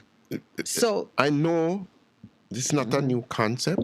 Yeah. There's a particular high school that invested money to have a garden with waters flowing, with benches and a lot of things. Relaxation space. The girls could go to socialize and have fun, and if they want to be by themselves, that they write in a them journal and thing. And it was anybody could go, teachers could go, anybody just want that place to just relax and center up, we call it. But to put a bench and says this is your wellness bench in the middle of the school with all of what happens with children and adolescents, and most of them still are afraid to go and talk to guidance counselor. They're going through mental health issues. It's marking them. It is one of, so hear what they say now. The donation of the bench comes after the summer launch of the Mental Health School Intervention, which targeted 50 schools and engaged students and teachers in sensitization sessions about mental health and wellness. It is one of the first designated spaces to be implemented in schools where students can retreat from the pressures of a school day, journal their thoughts, or talk with someone about how they are feeling and ask for help. They go to the bench. Yes. Nautica, and you go to the bench. That safe space we're setting up outside that I want you all to look at and use, the intention of it is to find a place on the compound where you can sit and manage your troubles away, he said. This is Minister Christopher Tufton. I make mention of it really because mental health is so important an issue. Very vital. That you never want to allow PR and gimmickry to overwhelm and draw unfavorable attention to something that is so personal and so important. I agree with you. And I think we've got to resist the urge to be just constantly going for the photo opportunity and as you said, of the school that has set up a space. School design should routinely include places of relaxation. Let me tell you, I was on a school compound the other day because I went to a funeral and the school had kindly permitted the use of their canteen and so on for the repast. And I was looking to see, where do the students sit to have lunch? They had like not a cabana. They had not pagoda either. What is the word we use in Jamaica for that space? Gazebo. Mm-hmm. All foreign words, cabana, gazebo. They had a gazebo and the place you would sit is the half walls of the gazebo. No benches, no place for you to sit down. Where do they sit to have lunch? In the classroom? They go back in the classroom to have lunch. Some schools have it. And Yeah, boys, so that's the point that I think we should be addressing in terms of our school design. When children have to spend a certain number of hours at school, how do they retreat and even just catch their breath? just sit down on the corridor in no man's land. In- You're not yeah. supposed to be. I Yeah. remember we had places we just That's sit the down problem. and chill. No, what we found as young men, we found places. Yeah, over- boys some will schools- find a place, but I mean, Some schools have benches now in an open area where people can sit and do homework, but it's and not in many schools. green space. yeah, green spaces and murals that you can look at, and that is what we should be talking about. Not no wellness bench labeled wellness. I wonder. So people can be I wonder- stigmatized because they're sitting there managing their I troubles away. wonder if there was collaboration, mental health. The schools are controlled by the Ministry of Education. There's a guidance and counseling department in the Ministry of Education, and most schools have 1 or 2 or 3 guidance counselors in terms of if there was active discussion between how we want to set aside a place for the young people to work through their mental health. Because since lockdown, me can tell you, out of what happened our weekend on Saturday, we had a young lady who, we had doctors and things, but we had some counselors, and she went and she detailed how she was about to do what she needed to do. And we said, no, we had to do intervention because they are at serious risk. So they should have a discussion and say, what is the best way of doing this? That it don't become like a marking of people. Anybody go sit down on a bench. Yes, yeah. I know that. You sit on that bench, you're immediately stigmatized as the mad person. You can see it. Adolescents, Cruel. They can be the most cruel. See mad Percy, I go down the road. Yeah, man. Or it Percy become having Percy problem. bench. It become Percy bench. Percy bench. So- it's a serious thing in terms of the implementation. It's a good policy. Mental health issues and synthesize people in terms of what needs to happen. But how do we roll out? You have to talk to the people who are in the schools, deal with the situation every day. What is the best way? Because you know what are the best practices that you need to do in order to ensure that our young people are taken care of in the high schools and in the primary schools. But there's a lot to be said about the design of the space, the learning spaces. And a lot of what we have would need to be torn down. I mean, it's like we need to just start building new schools. Some of those schools that exist now should become prisons, and you start again and create schools that are appropriate to the time and the objectives that we're seeking to meet. Yeah, but that is a whole other discussion to get into how we are designing schools. Yeah. When we had to entertain online schooling and so on, and I was thinking about where my son would locate his study area. I mean, the thought that went through it had to face the garden so he could look outside, and even if him don't want the fresh air and to see, if you're going to be seated for a long time, you must be able to see something different occasionally, and to have fresh air and things that I just imagine if you have to sit down now and design a school, a learning, to get the right learning environment.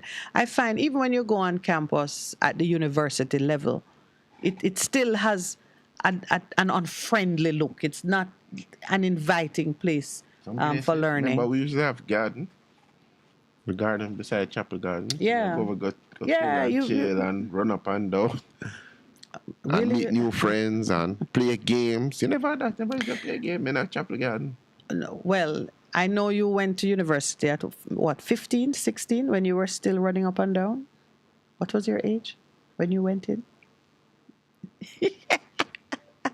When I entered university as a young adult, yes, we were not running up and down, but I mean, No, I say no. You went into that side.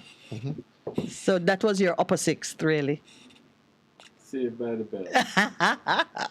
All right. When we come back, we'll open the lines. Please remember the numbers to call are 619-1508, 279-8473.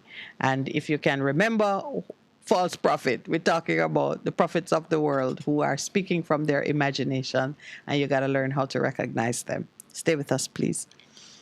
A difference you can hear, a difference you can feel. Fast FM 100 on your dial. Keep listening. BBC News. Hello, this is Jerry Smith. Russia has launched further missile strikes against Ukraine, hitting the western city of Lviv as well as Zaporizhia in the southeast. The mayor of Lviv said there were 4 explosions at electricity supply stations in the region. He said a third of the city was now without power. The attacks are not on the same scale as those on Monday. More from Paul Adams in Kyiv. The strikes in Lviv seem to be the most significant ones this morning. Here in the capital, it's been quiet, but clearly the strikes in Lviv are of a piece with what we saw yesterday more widely across the country, in that they were against infrastructure targets, particularly power. And that does seem to be a common theme of the strikes that have been taking place across the country, indicative perhaps of an intention in Moscow to make life as difficult as possible as winter approaches. President Biden and leaders of the other G7 industrialized countries are beginning an emergency meeting to discuss what more they can do to support Ukraine after Russia's latest missile and drone strikes. The Ukrainian President Volodymyr Zelensky is due to address the virtual gathering. Is expected to push the case for more air defense systems. France has said the meeting will probably also issue a statement about Belarus, warning its president, Alexander Lukashenko, to stay out of the conflict. The United Nations Human Rights Office says Russia's missile strikes on Ukraine could amount to war crimes. At least 12 power stations were damaged or destroyed in the bombardment. The spokeswoman for the UNHCR in Geneva, Ravina Shamdasani, condemned Monday's attacks, in particular their timing and location. The fact that it seems that energy facilities were targeted as well, and some of these facilities may be indispensable to the survival of the civilian population just ahead of the winter months as the weather is getting colder, as we've seen stories of elderly people trapped in their homes, people with disabilities who are also unable to flee. I mean, this is unconscionable. One of Britain's top intelligence officials has warned Western governments not to allow the war in Ukraine to obscure what he called the long-term security threat posed by China. The head of the GCHQ intelligence agency, Jeremy Fleming, said that Beijing was using science to influence other countries. It is obviously the case that China is seeking to bring countries into its sphere of influence, and one of the ways it's doing that is through science and technology. If you are a country that might be suffering in the current economic context, then you might be looking for support, and that support often comes with a lot of strings attached. And those strings might be debt, or they might be the adoption of new technologies. BBC News. Funerals are taking place in Thailand for those who were killed, many of them children, when a former policeman went on the rampage at a nursery last week.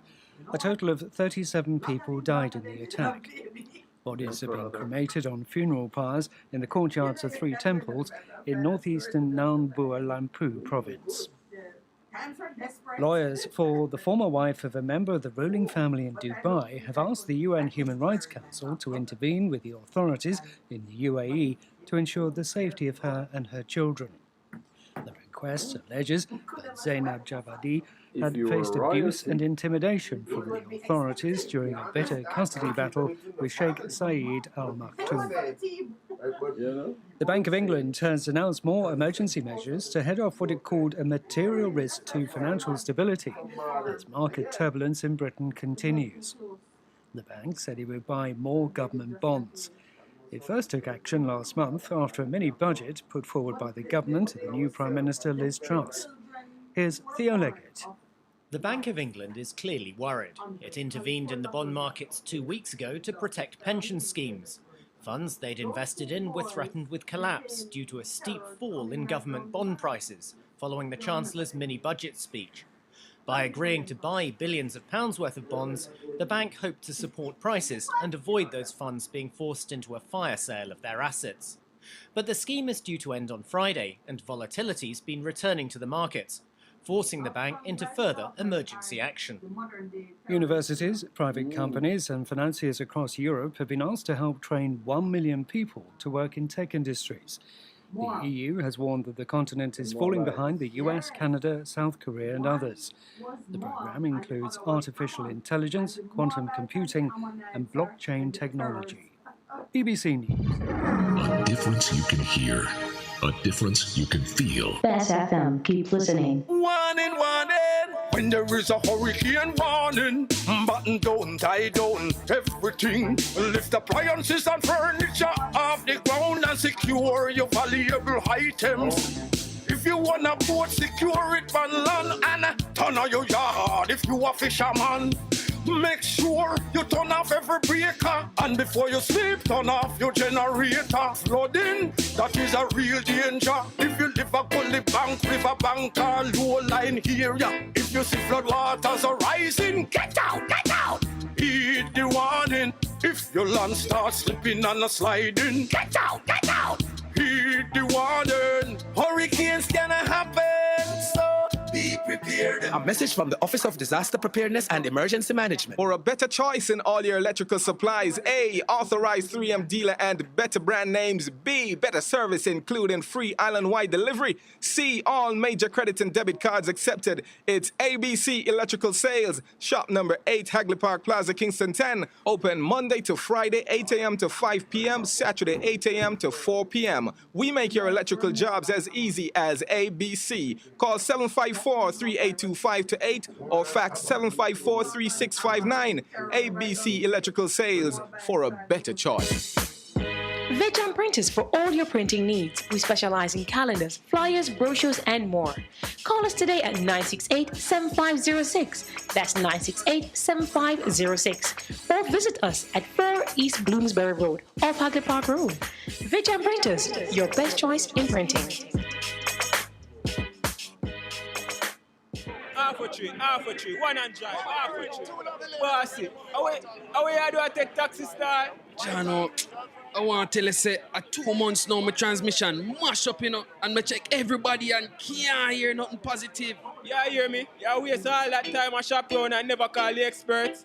Winters Auto have them. Them have over 35 years of experience and them diagnose your problem and get back your transmission brand new. For them service excellent and efficient. Trust me, man. Yeah, hear me? Call them at 929-7040 or go to them at 106 Maxfield Avenue, Kingston 13 and talk directly to the boss. Just tell them I'm me, send you.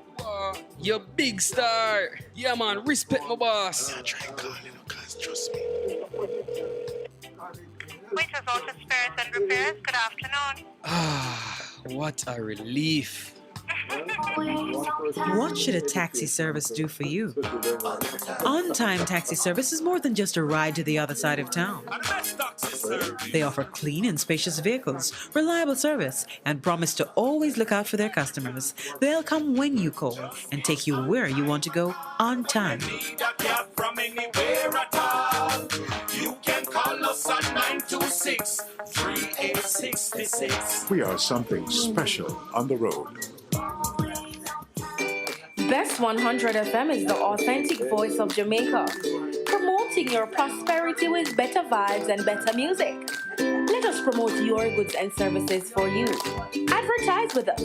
For more information, call our office at 876-276-8935. That's 276-8935.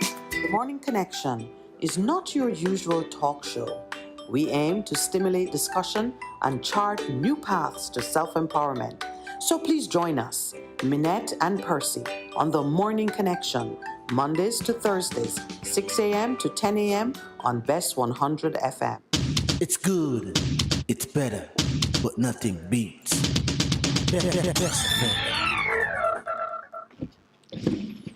Welcome back. So you are listening to The Morning Connection on Best 100 FM. Minette and Percy, ready to talk it up with you. We have been speaking on a number of things this morning. Of course, I am traumatized by the story in the newspaper. 2 stories are there which are horrifying. The one with the young man shot in the abdomen by police, died under their watchful and taunting eyes in the Spanish Town Hospital, protesting his innocence to the last and saying words that are a credit to any young man, dead or alive, being forgiving in his tone to the police, asking his family to fight for justice for him.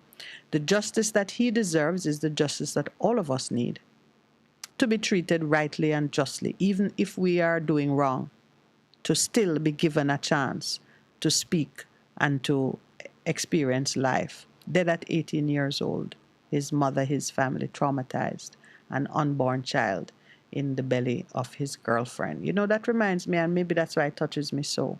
I have a brother, I lost a brother, Christmas of 1990. He was many points of similarity now that I think about it. He was parting a fight and he got injured by somebody who came up and thought he was one of the fighters. And he was lying at the side of the road. No one would take him to the hospital. I understand that a neighbor said they don't want any blood in their car. He had been punctured. His lung was punctured with an ice pick. And he died at the Spalding Hospital. Well, when he arrived there, he was pronounced dead. Eventually, someone did come along and take him to the hospital. He was pronounced dead. Christmas, what do you call it? Christmas Eve night, 1990.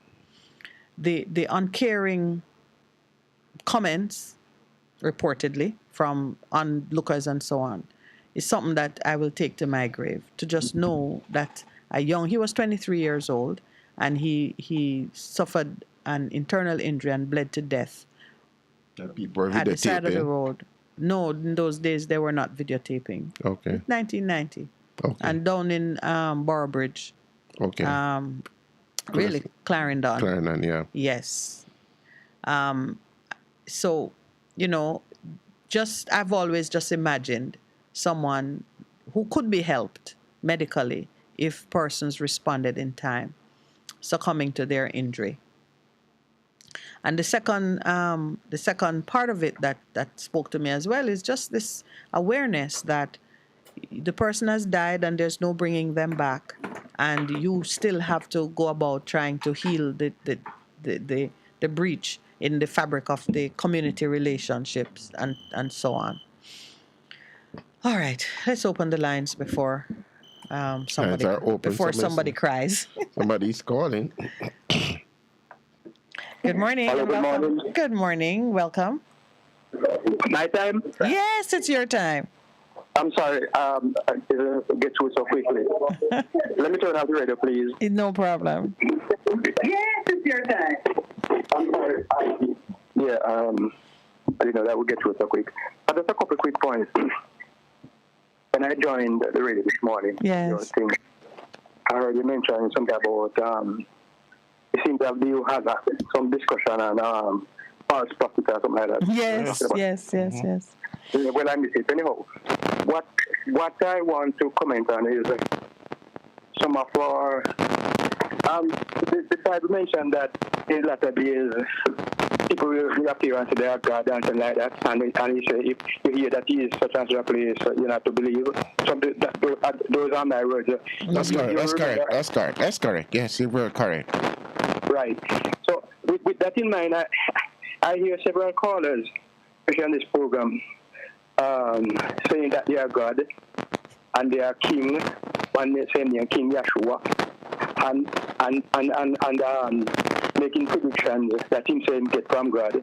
And so we're going to get a 10.5 earthquake. That's a very terrible one. And we're going to destroy most of the lowlands, and we should take to the hills and something like that. How do you classify those persons like those? Well, the proof of the pudding, friend, will be in the eating, the actual eating of it, in terms of what will come to pass.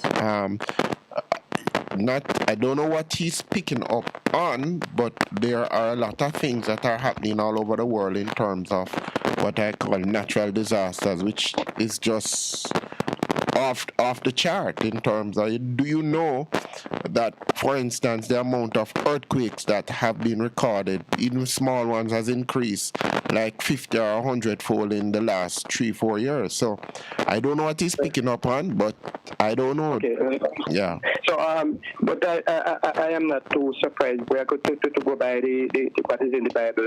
There's the wars and rumors of wars. Yes. Earthquakes and some in diverse places. Yeah. Mm-hmm. So that's a general statement. So we I don't think anybody has to predict specifically to say we are going to get 10 points too much earthquake and what have you. Yeah. So, specifically now to your point, a person who reads scripture and repeats what has already been prophesied is not prophesying. Okay. Right. All right. Yeah. So go ahead. All right. I'm going to move on because that includes somebody named the branch too. So let me continue. To a quick one. The gentleman named Pastor Percy mentioned about the thing with the dog and the T-shirt. Yeah, man. Yeah. Yes, I remember. I was there. You were on campus then? I was there. I was on campus at the time. I don't remember it specifically. I thought it was a Taylorite. Hello? It was a Taylorite. It was correct. You're correct. It was a Taylorite female who had a relationship with a Chancerite, and she somehow got a hold of his shirt and dishonored it. Yes, let me continue. It was a Chancerite, as you said, man, mans and mans, who was friendly with a Taylorite, female. Right. And I don't know if the relation broke up or something. I don't remember, but she put the thing on the shirt and the dog. Yes. And I think it was the dog all around Ringwood or something like that. And all over campus. Yeah. Mm-hmm. I think it caused war between the two halls. It caused war. Yes. You don't remember the result that one day we there studying after we come back and the lights went out on the whole of campus and the female dorm on Taylor was bottled royally. Yes. I remember because I see that you were battling, but to move on quickly, would you believe that, well, I don't want to, that a certain gentleman by the name of Carter Green was living on hall that time too? Yes, man. I was on Chancellor, I was on Black D, Dynamite, near to the place where they play the netball and so on. Right. And people pass my back door going from your place, from Irving Grove to Taylor Hall. Yeah. Mm-hmm. And so I don't want to talk the room that Mr. Green used to live, and not my room either. But I was on Black D, you was on Black D too. Are any of these prophets or you and Percy with this long walk down memory lane? All right, let's move on. Let's past move on. my hall, Irving Hall. Let's move on. Yes. And that's our cover. Lastly, I want to ask a question and need to be informed. There has been mentioned from time to time about war crimes by different countries and by different individuals, I believe. Yes. Now, countries have been tried, quote unquote, and maybe leaders to, like, someone in Nigeria, Congo, and so on, like that, was tried in international court, and one year Taylor, I believe, a guy named Taylor. I don't know which country. Taylor was from not Somalia, Liberia. Yeah, one of them. Yeah, he was tried. He's been tried or he was tried. What was it again? I think he's been tried. Yeah, but anyway. Yeah, what's your question? The point I'm making is that they are probably sometimes found guilty and punishment. My question is, Russia and Ukraine, I think it is the NATO countries or the West saying that they are going to put Russia to war crime, charge for war crime. It came this morning, they mentioned that, yeah. Yes, I was listening to BBC just before you, as I put on the station, I listened to BBC a while ago. Yes. Yeah, BBC, 8 o'clock. And the question I'm asking is, I'm asking a question. I don't know. Where would that court be tried? Is it in Hague, in the Amsterdam or the Hague or something like that? Yes, it would be in the International Court of Justice. Yes, it would be right. Geneva. Okay, good. Now, Geneva or Hague, one of those countries. Now, the point I'm getting at is, how would they do it? They would, like police, go and give Matt Saman or what have you to Mr. Putin or Russia. What would they do? Okay, I don't know the precise procedure for service of the proceedings. I do not even think service is required, but it would take place through international channels. But your bigger issue would be capturing the person so they could be present for the trial. Usually, and this is the understanding I have of it, because it is more about geopolitics than about justice. Yes. Once a decision, yeah, go ahead. Why I say that is, I don't remember clearly right now, but there was, some many years ago, there was it was between United States of America and Nicaragua, and it was taken to some court like that. And I don't remember the exact thing, but America was found guilty, and I don't know the punishment, but all America did was to ignore it. Yes. Yeah? Yes. So it is more about politics than justice.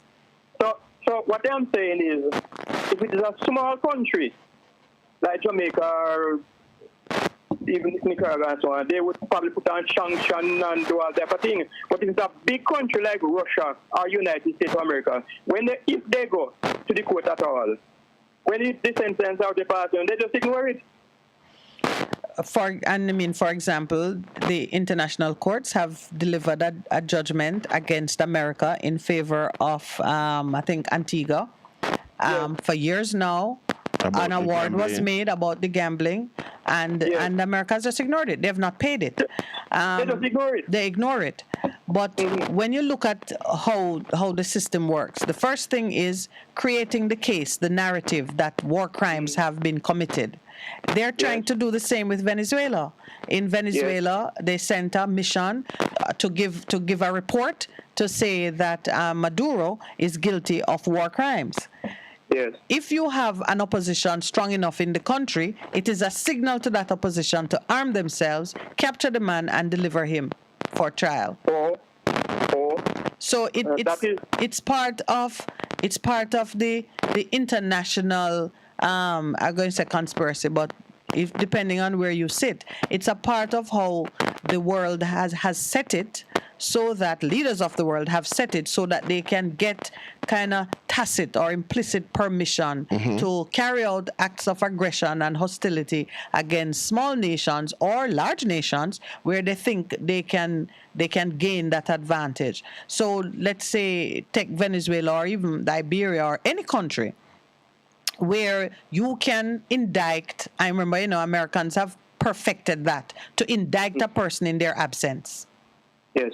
So they indict you for war crimes in your absence, create their international documents that is sent around the world, and now it's open season. Anybody who can capture you, there will be a ship waiting to take you to The Hague, where you can be put in a cage like they did with Noriega.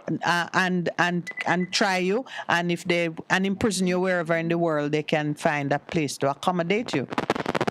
Okay. All right. Yeah. All right, then. Thanks. All right, no, my brother, we have another caller. Good morning and welcome. Welcome to Minute Bonga Percy. Hi, Russ. How you doing? Not too bad. I'm going to share a little history. Yes. Now, there's a giant community, it's a Christian there named Quarry Hill. Yes, we know that, yeah. Well, I am one of the men who had make that place there be a reality for people to live. I had to invite Fitz Jackson. It was in his constituency. And I also had to get a lawyer by the name of Ronnie Tweets. And we create that community, that even though that community is Barber Green. Yes, I know, that's true. I know Quarry Hill. Yeah, I know that I have been there, and it's after a time them say Grace Kennedy won't piece of the land.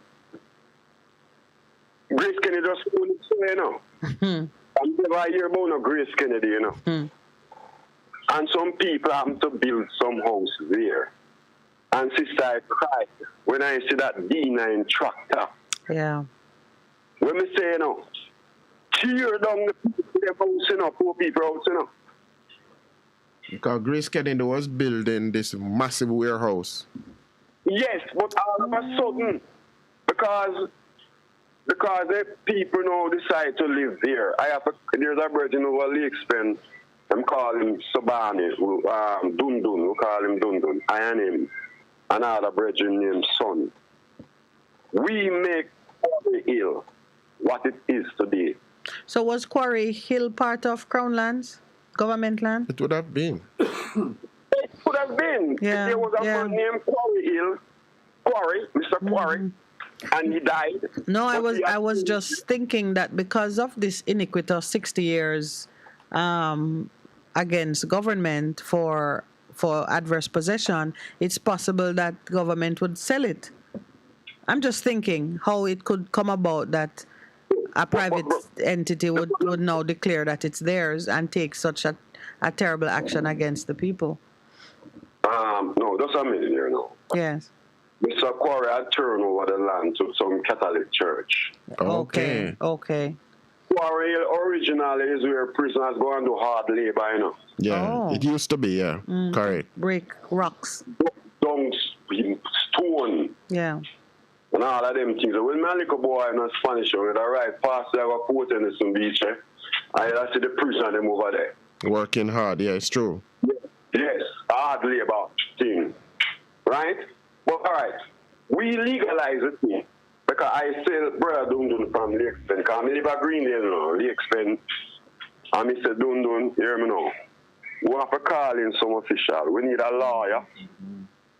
And we need them of parliament. Whether I'm a jail cell. I never even know what Fitz Jackson place. Right? But you see the most now. I have no idea. Clifton is a place where it was for PNC.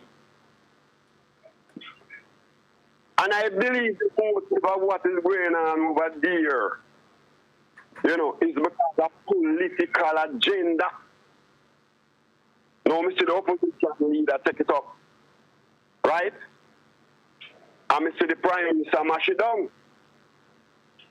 So you see, there's a political agenda there. You understand me? Yes. Yeah. You know what I mean? And sister, I'm going to tell you something. No government not supposed to say people are trying and build up their house and do that. That's how I feel too, my brother. And it's not like it was bought. I mean, we'll see it again, and it was on TV again last night. Yeah, man. Substantial is money the people put into it. Yes. People put them seeds. Yeah. And I try to be civilized. Yep. Because when I was at Quarry, you know, we have a citizens association. Wow. Means like the churches to come pray. With everything on a normal and civilized way to make Quarry Hill what it is. Creating a community. It's a community, you know. I have a twin, you know. Yeah. A boy and a girl. The first digital school, right, is the Earth Building Jamaica, and it's through our advocacy, you know. And my big mother live right there in that school, a Rasta lady, fat Rasta lady, right there in that school. All to do to make it become civilized. Yeah. Right? And ever fight for me get from this damn government from them time there. You understand me? Yes. Yeah. Right. And it's the same thing in the north. It's been because them it's a PNP place. And so me I look on it, you know, because me experiencing people, you know, from quarrel time, you know. Yeah. You understand me? So you know, there are some points that just come out of what you have just shared with us, Ross. One, the whole thing for community to mobilize themselves, to help themselves. Because that's what you did, not true? Yes. Right. And then in terms of you turn it into a community. Because I know the place, because I've been up there. Some of people I know up there, and in terms of what has happened. So my thing always, my question always is when I see those things, what is going through the hearts and the minds of people when them doing like that? Because I saw what the structures that were demolished, and I'm saying, good Lord. Yeah. And listen now, if you go for Pinnacle right now, up Quarry, and you ask Mr. Bailey, which is I, the elder citizen. You know Mr. Bailey? Yeah. Boy, Mr. Bailey make this one. Mm-hmm. Right. I mobilize the people them in a civilized way because I know what is a community. Yeah. All right. But because of the administration and the strength of the administration, right, them couldn't come mash down the whole place. Right. All right. I know these people are there at Quarry now waiting for title. Up to now, I don't believe them give the people them title yet. But they need to do it. Anyway, Russ, we're on the break. So, all right? Can call. Yeah, man, it's good, man. I just that. Yeah, man, thank you. For sharing it. That's important history. Yeah, it is. If it's not a political motive, I will apologize. Yes, sir. That's just my feeling. Okay. Give thanks, my brother, Africa love. Bless them, love. Listen. A difference you can hear. A difference you can feel. Best FM 100 on your dial. Keep listening. Warning, when there is a hurricane warning, button down, tie down, everything. Lift appliances and furniture off the ground and secure your valuable items. If you wanna boat, secure it by land and turn on your yard if you a fisherman. Make sure you turn off every breaker, and before you sleep, turn off your generator. Flooding, that is a real danger. If you live a gully bank, river bank, or low line area, if you see flood waters are rising, get out, get out. Heed the warning. If your land starts slipping and sliding, get out, get out. Heed the warning. Hurricanes gonna happen, so be prepared. A message from the Office of Disaster Preparedness and Emergency Management. Vejan Printers for all your printing needs. We specialize in calendars, flyers, brochures, and more. Call us today at 968-7506. That's 968-7506. Or visit us at 4 East Bloomsbury Road, off Hagley Park Road. Vejan Printers, your best choice in printing.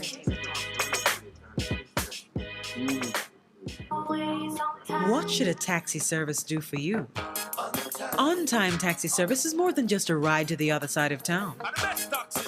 They offer clean and spacious vehicles, reliable service, and promise to always look out for their customers. They'll come when you call and take you where you want to go on time. You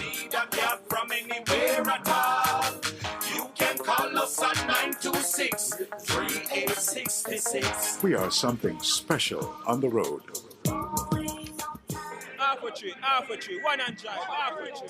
Bossy, how you do I take taxi star? Jano, I want to tell you, say, 2 months now, my transmission mash up, and I check everybody and can't hear nothing positive. You hear me? You waste all that time I shop around and never call the experts. Winters Auto have them.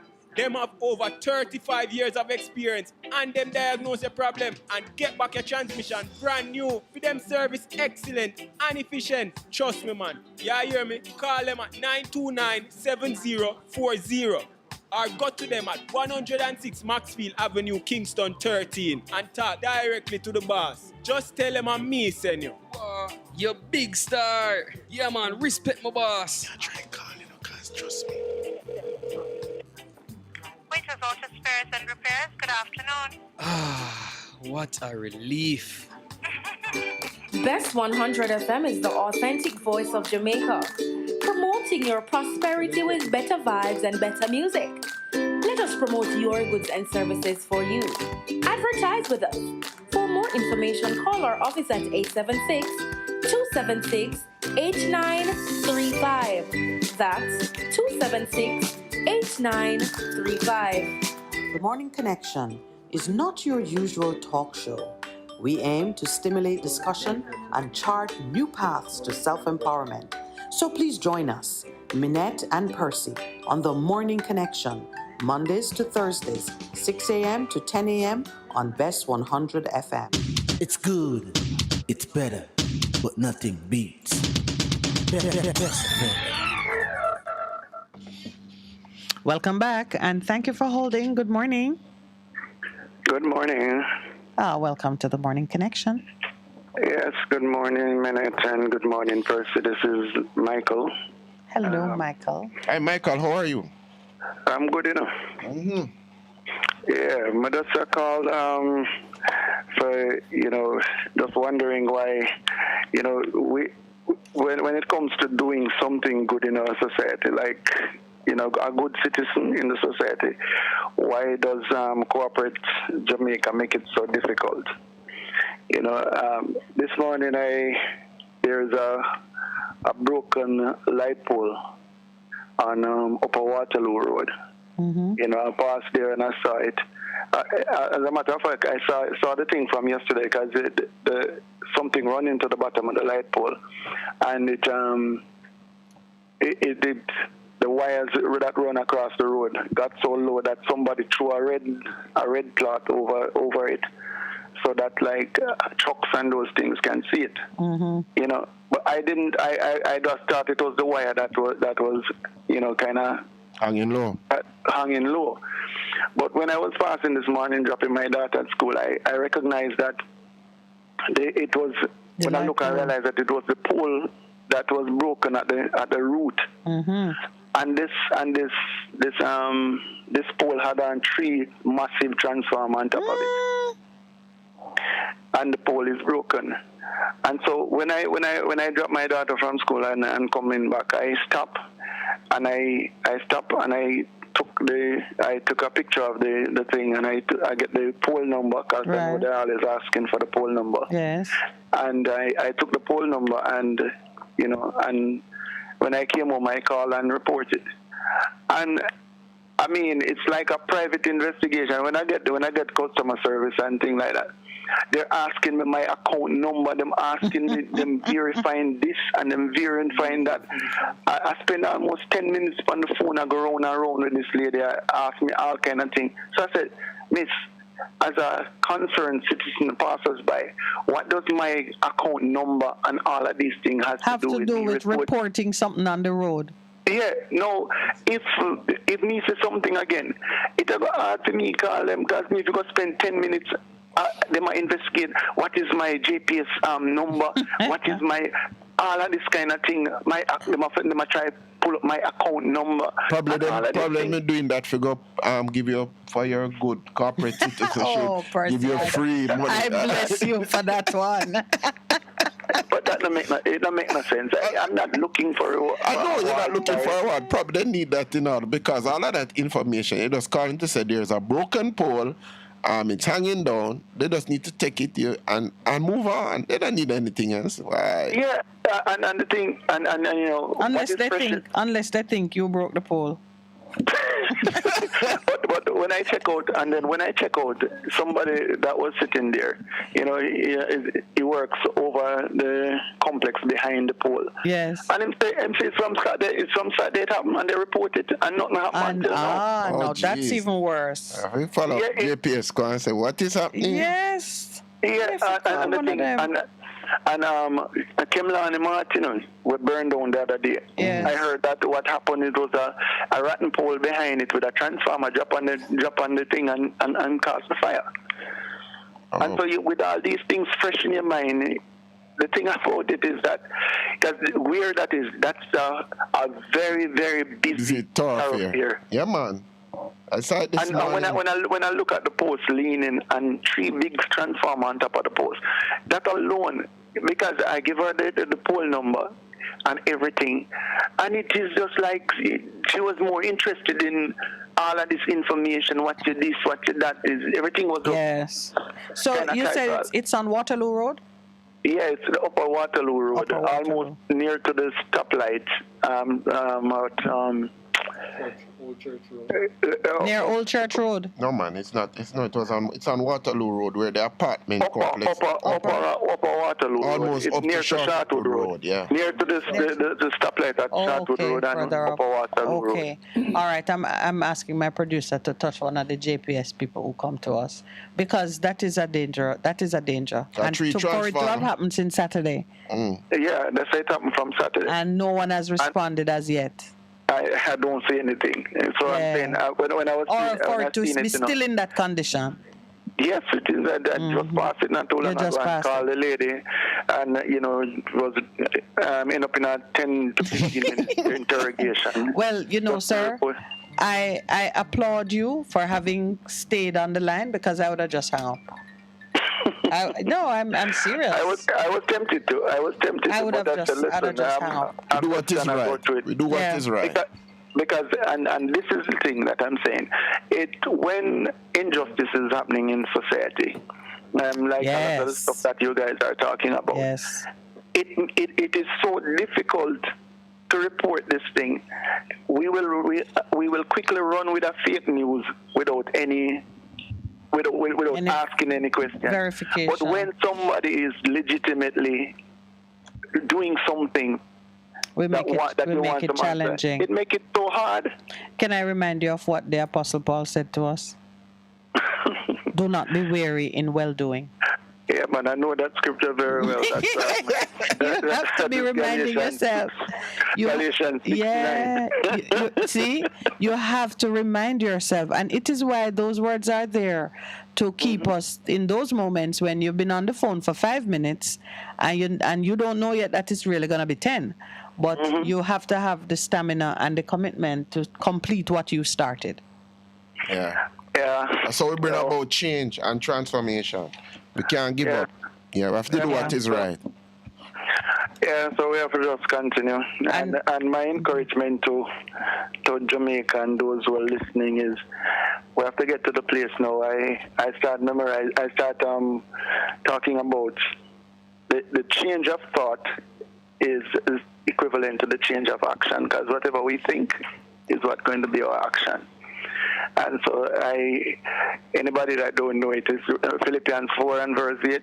It says you must think about whatever is true, and whatever is honorable, whatever is right, whatever is pure, whatever is lovely, whatever is admirable, and if anything is praiseworthy, we should think about these things. And I'm just going to say, in the situation that we are in, let's spend the time to look if there's any of these present and focus on that instead of the negative. And this is that is like a displacement theory now. You're helping yourself to focus on the positive so you can address the negative. Because it's not to create an illusion of well-being. It is to keep you encouraged. Yes, because guess what? If you have a little candle and you focus on the dark, you might feel that the little candle is insignificant. But if you focus on the little candle and say, how can I make this light a bit brighter or bigger? Then you don't have to worry about the darkness, because the light always displaces the darkness. So we need to focus more on the light and the positive and work on it, because sometimes what is happening in our society, we spend so much time focusing on the darkness, and so we have no time left to focus on. Yeah, you end up being traumatized by it, because the more you look at it, the bigger it gets. Same thing. If you look at the light, the more you look at it, the bigger it gets. But more to the point, when we are called to be salt and light, when you associate yourself with the light fills you, and the radiance is even bigger. So thank you so much, Michael. We will touch JPS and find out what's going on with that pole, which is in we have to drive that way sometimes, so self-interest. Yeah, man. All right, thank you very much. Have a good day. Yeah.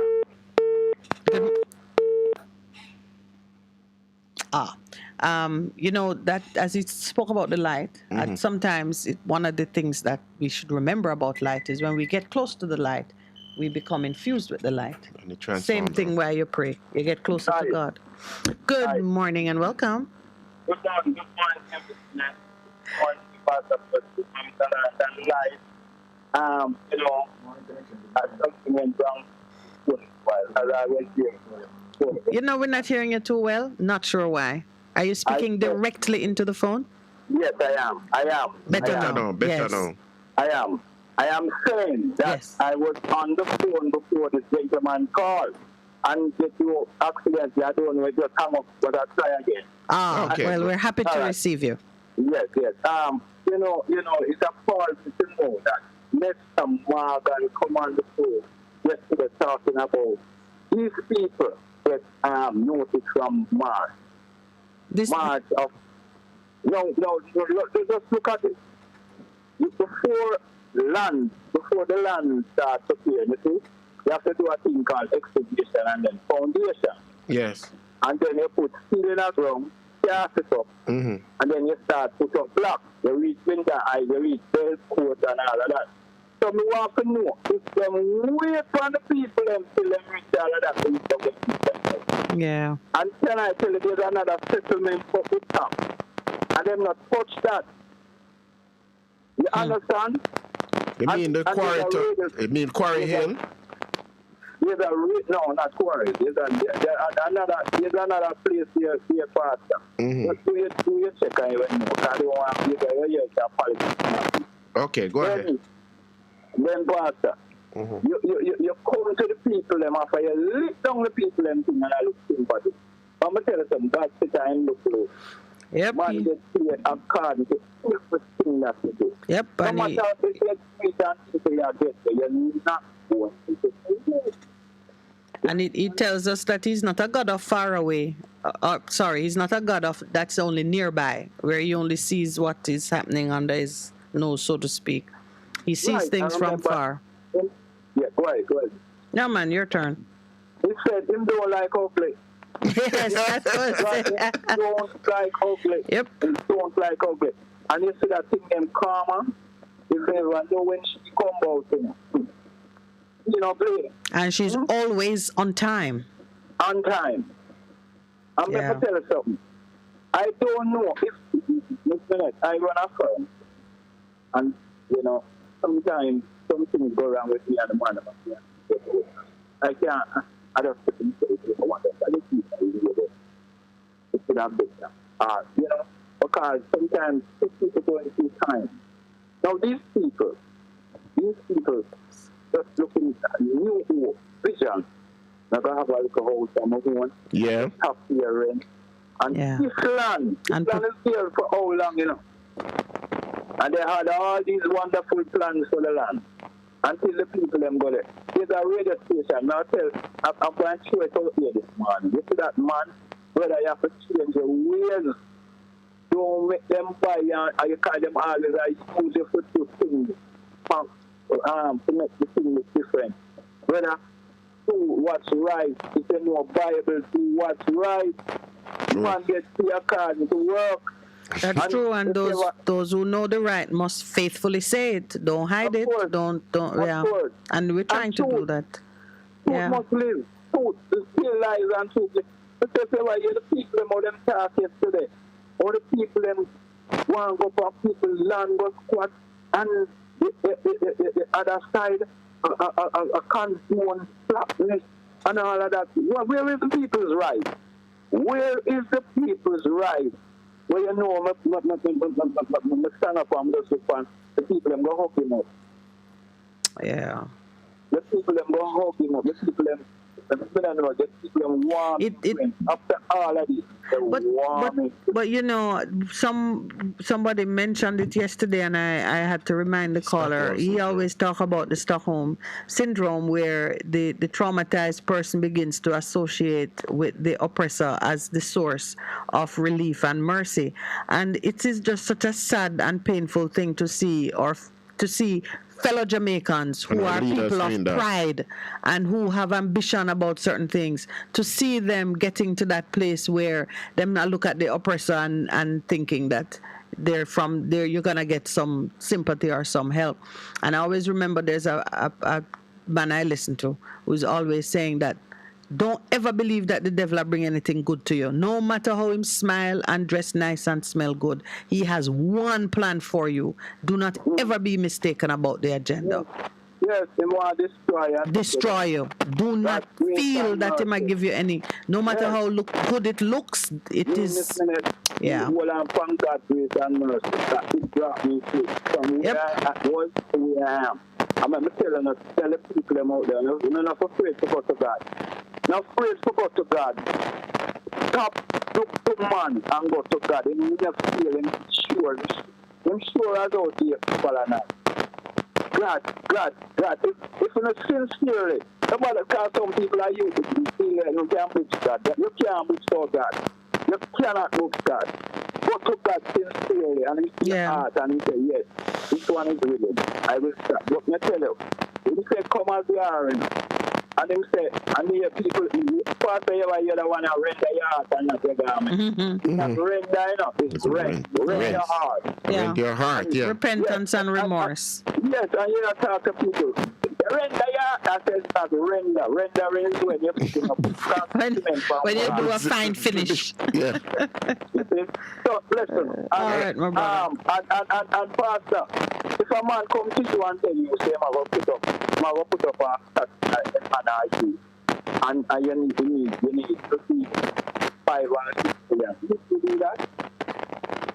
I don't hear you now, because if a man comes, if me come to you, then he comes to you.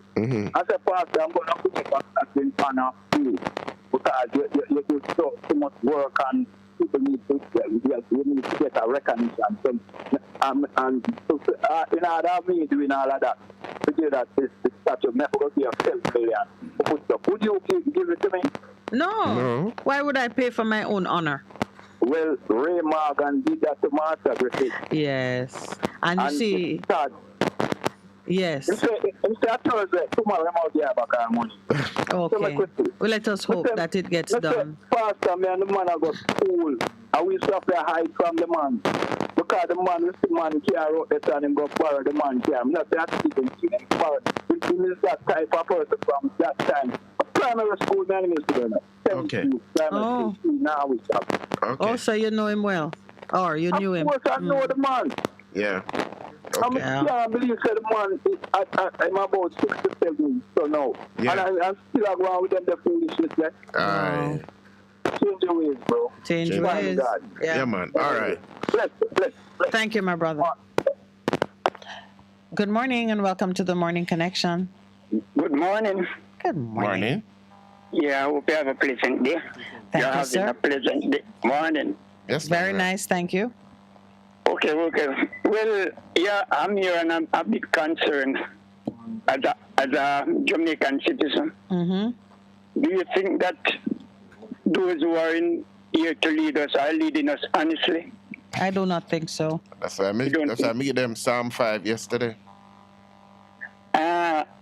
Well, I'm not only thinking about the political leaders because that is only one part of the system. Absolutely. Speak about all of them, my brother. All of them. All right. The education system, is it leading us in the right way that we think it would be beneficial, could be more beneficial to us? It could be more beneficial to us. A lot of work to be done in education. But, finding that things are not at the level we need them to be is not the sad part, because it's a work in progress. And Jamaica as a nation is we're not even a teenager. The established nations of the world that are holding their own and doing well are hundreds of years old. So at 60 years, I don't know, are we still in the crib? Some people We're still messing up ourselves and need mother to pick us up and burp us. We're not there yet. It's not a disappointment to know that we're not there yet. My concern is the heart with which we are seeking to do better. What's your feeling? Well, as I'm saying, if you're going to build something, yes, you should have a good foundation. Yes. All right. And the foundation that we are here now, you said we are just 60 years in our so-called independence.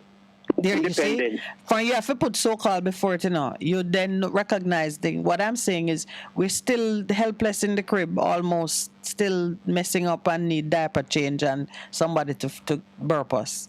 No, but what we cannot continue, and this way we need to make sure get rid of the baggages that are there holding us and trying to determine the future of future generation. Yeah, you're right, and we will not continue this way. We're either going. If you look at it, just as I am giving you that comparison. If you look at it as a child growing, there is a stage of infancy and there is a stage when it has to be taught and we have to lay the foundation as you're putting it. It will not stay that way because as time passes, things will happen and we are going to be changing. The question is, how are we directing that change, which is where I'm inviting you. What you are doing, what you and I are doing, are part of it because there must be the brain then and the moral consciousness of the society that is constantly challenging and looking at the things we are doing and calling out, can we do it in a better way? And there must be those that will teach, and there must be those that will hold the caregivers accountable. We're going to change, man. We're changing as we speak, A consciousness is emerging that is recognizing that we can't just, like when you were a slave and you took no thought of how certain things would happen, you just knew that your role was to be present and try to avoid the whip. Now we are both the slave master and the slave. And that is a great state of confusion for most of us, for all of us. No, I just you're stating about slavery, but sometimes some of us mind is conditioned to accept what it is as being right. Yes. So until we can let them see the light that what they think is right is far from being right, and we all have to think in one way and decide in one way which is the best way. So, no, what I'm seeing is total confusion. Yeah, we're not getting it right. We're struggling with some things, but I'm speaking hope to you this morning because whatever your age is, I don't know that some of the things I dream about and that I push for will materialize in my lifetime. We have to set the foundation. But we still have to be a part of setting the foundation, and we have to speak about it with the expectancy that it will happen. Well, I just say I'm much older than you are. I don't know, but I'm sure I'm older than. Well, your voice sounds a little older than mine. Yes, I am. And based on what I've gone through and what I'm seeing now, it's not. Sometimes it's dark because I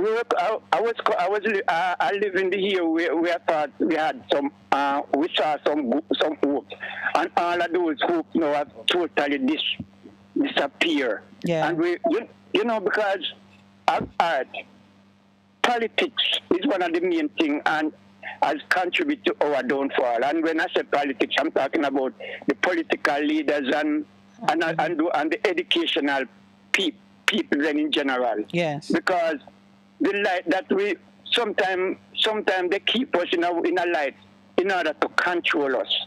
True. Yes, that's you know what? Even the very educated are trapped in a system that is designed to exert control. We have to learn to think other thoughts. If you're well educated and you're in a job, the mortgage, the car loan, the education, the cost of keeping your kids in school, all of those things are structured barriers. so that you can't leave and you begin to lose the independence of both your thought and your voice. You have to fight against these things. But education should be enlightenment. My dear sir. That is true. Because, and when I said enlightenment, it's not only for you, but it's for generations.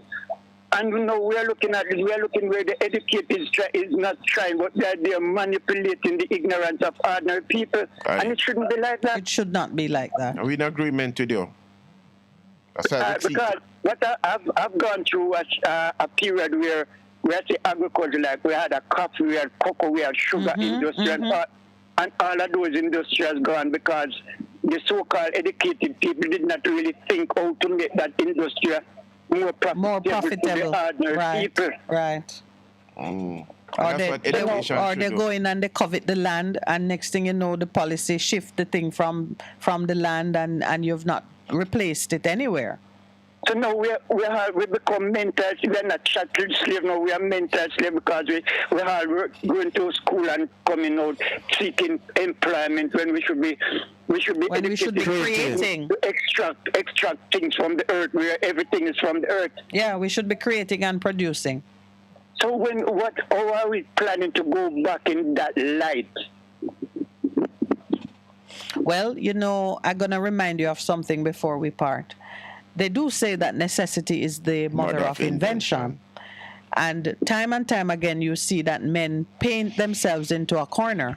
And while their backs are against the wall, they've got to figure out the next leap. And the next leap, if you don't die, is to survive in a spectacular way. A lot of times, it is God who does the reset. Well, it is always God. In my understanding of things. But he gave us the ability to rely on him for that inspiration and that power that will take us out of the corners that we paint ourselves into. We're painting ourselves into a corner. And, I'm going to quote Karl Marx to you, who said matter is always changing. It never remains the same. No, nothing remains. Nothing. He said it. And when you say God, it depends on which God we are thinking of. We are thinking about the God of life. Then at least we should try and preserve life. Yes. And so the fact of things constantly changing around us will require us to adapt and to move. Have faith, my brother, because they are still, even to the prophet Elijah, when he said, I alone am left, God said, I have 7,000 whose knees have not bowed. So you always have to have faith that there are those. I have faith, Okay. Because I know that human can always change. Yes. But sometimes we should not really let condition change us. We should see where condition is and change towards it. Whichever way it goes, the change will occur. Yeah, man. But sometimes the change can be detrimental. Yes, if the heart is not right. If the heart is not right. That's why I said, that to me, the big question for us is, what is the heart that's driving the process by which we choose which way to go? Well, you have to be human heart, and we are far from being human. Heart of God is what we need to get into. Yeah. All right, my brother, thank you so much. All right, take care. Have a pleasant day. Yes. Time for the break. A difference you can hear, a difference you can feel. Best FM 100 on your dial. Keep listening. We're ever ready to assist you before, during, and after a disaster. Hurricanes can happen, so be prepared. What should a taxi service do for you? On-Time Taxi Service is more than just a ride to the other side of town. They offer clean and spacious vehicles, reliable service, and promise to always look out for their customers. They'll come when you call and take you where you want to go on time. From anywhere at all. You can call us on 926-3866. We are something special on the road.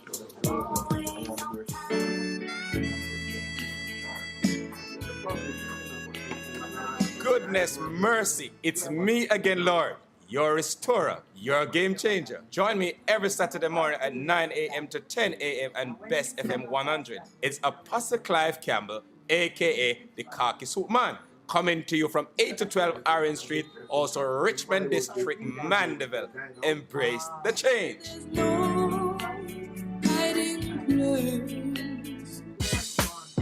Veg Print is for all your printing needs. We specialize in calendars, flyers, brochures, and more. Call us today at 968-7506. That's 968-7506. Or visit us at 4 East Bloomsbury Road, off Hagley Park Road.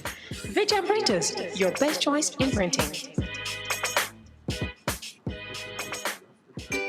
Best 100 FM is the authentic voice of Jamaica, promoting your prosperity with better vibes and better music.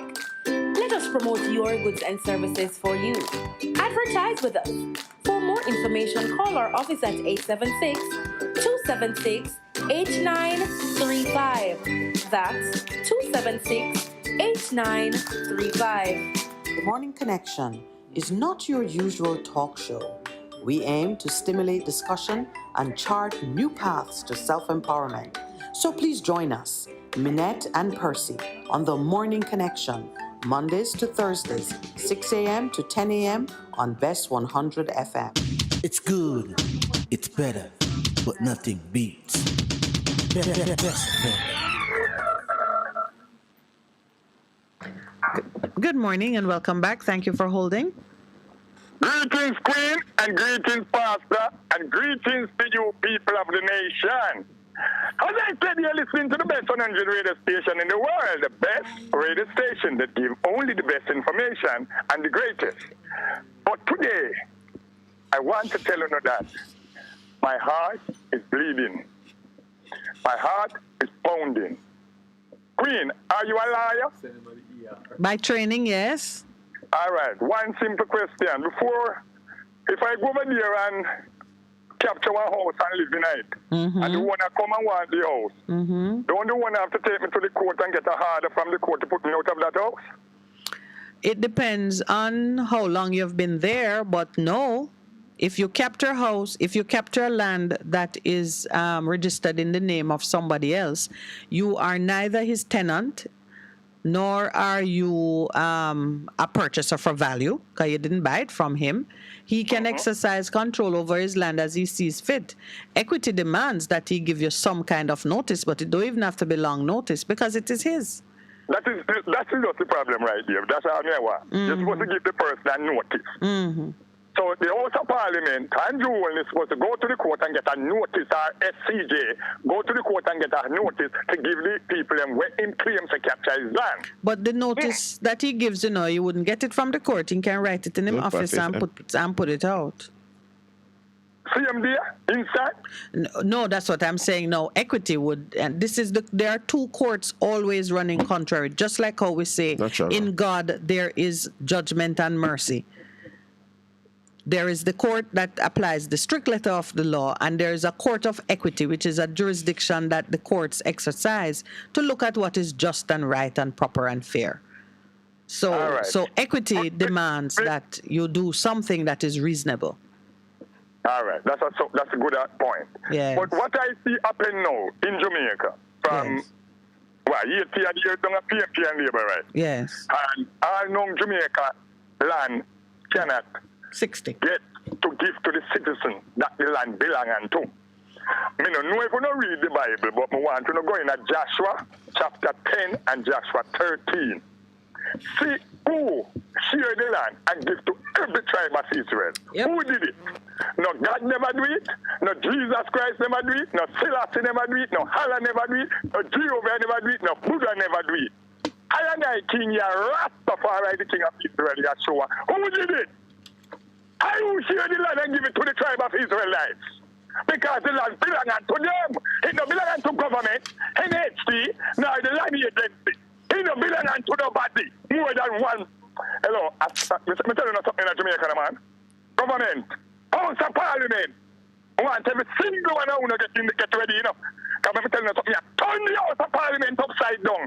Mr. When I don't sink it up there. Let me tell you, man, it's the wickedness of Mr. I do to Jamaica people. The wickedness, what we should do to the citizens of Jamaica, when every citizen is supposed to get a piece of land to plant food, and piece to build a house, it's like a bamboo house or a zinc house, because you can't live out a door. That's why they create the land, And that's why they create the land, they create the housing trust to come take it and government take it and give who he wants it, and sell it to China, sell it to foreigner, and the citizen were born in that country can't have peace, and now you take peace and live in it, and you are squatters. Squatters are one country. One man up front. All right, African. All right, Africa. No, this is. Hello, let me explain this to you, man. Jamaica people, when I get out of hand, the serious. When I do things, why not do to one citizen them? And I think everybody is in agreement with you, my brother. But we have to do something about it. Yeah, man. Brethren, listen me now, Queen. Yes. King, listen me. Me Me go up a Glengarf or me go in a square. Me say garbage up there from when they say truck no come. When me go a big road, me say garbage. When me go Lawrence Tavern, me say garbage. When me look on the road from Lawrence Tavern to Glengarf, me wonder, where Miss Cockburn there? Where she there? I mean, I understand how I know how we do. Chop down some tree and block the road before we come pay attention to the road. And that to the what? Government. All right, so that is a complete indictment. Where are Jamaica people in a slavery and evil needs to do to them? Stop, you know? Stop. Got the 10.2 magnitude earthquake right around the corner. Stop. All right. Coming over covered 3/4 of Jamaica with the flood. All right, I'm getting. I know your. Me know your voice. I know that your voice is big, my brother, but now me I worry about your blood pressure and your heart. Miss, me have no blood pressure problem, me have no heart problem. Because the wickedness and doing is must stop. Okay. And you're going to be a bad man, a dictator. Look about people in a Spanish town and all over the capital. All right. I'm worried about my heart and my blood pressure. Yours is fine, mine is not. So we hear take down the energy a concern. little bit for me. Yeah.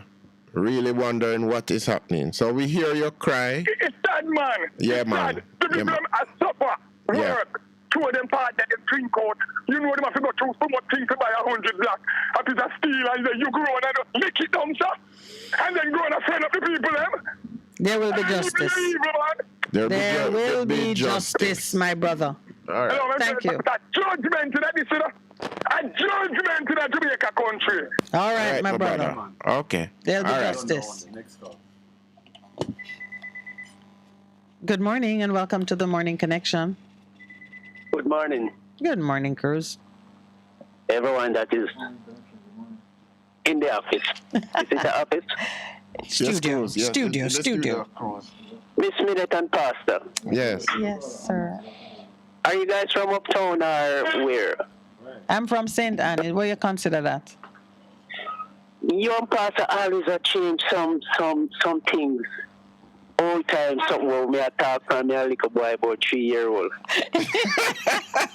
What did we change? This minute, yes. It's not greedy throw puppy, a craving throw puppy. So that's what I was saying. Is it greedy or craven? Craven, not craven. No. Which one we went to? Craven. Why you want to say greedy?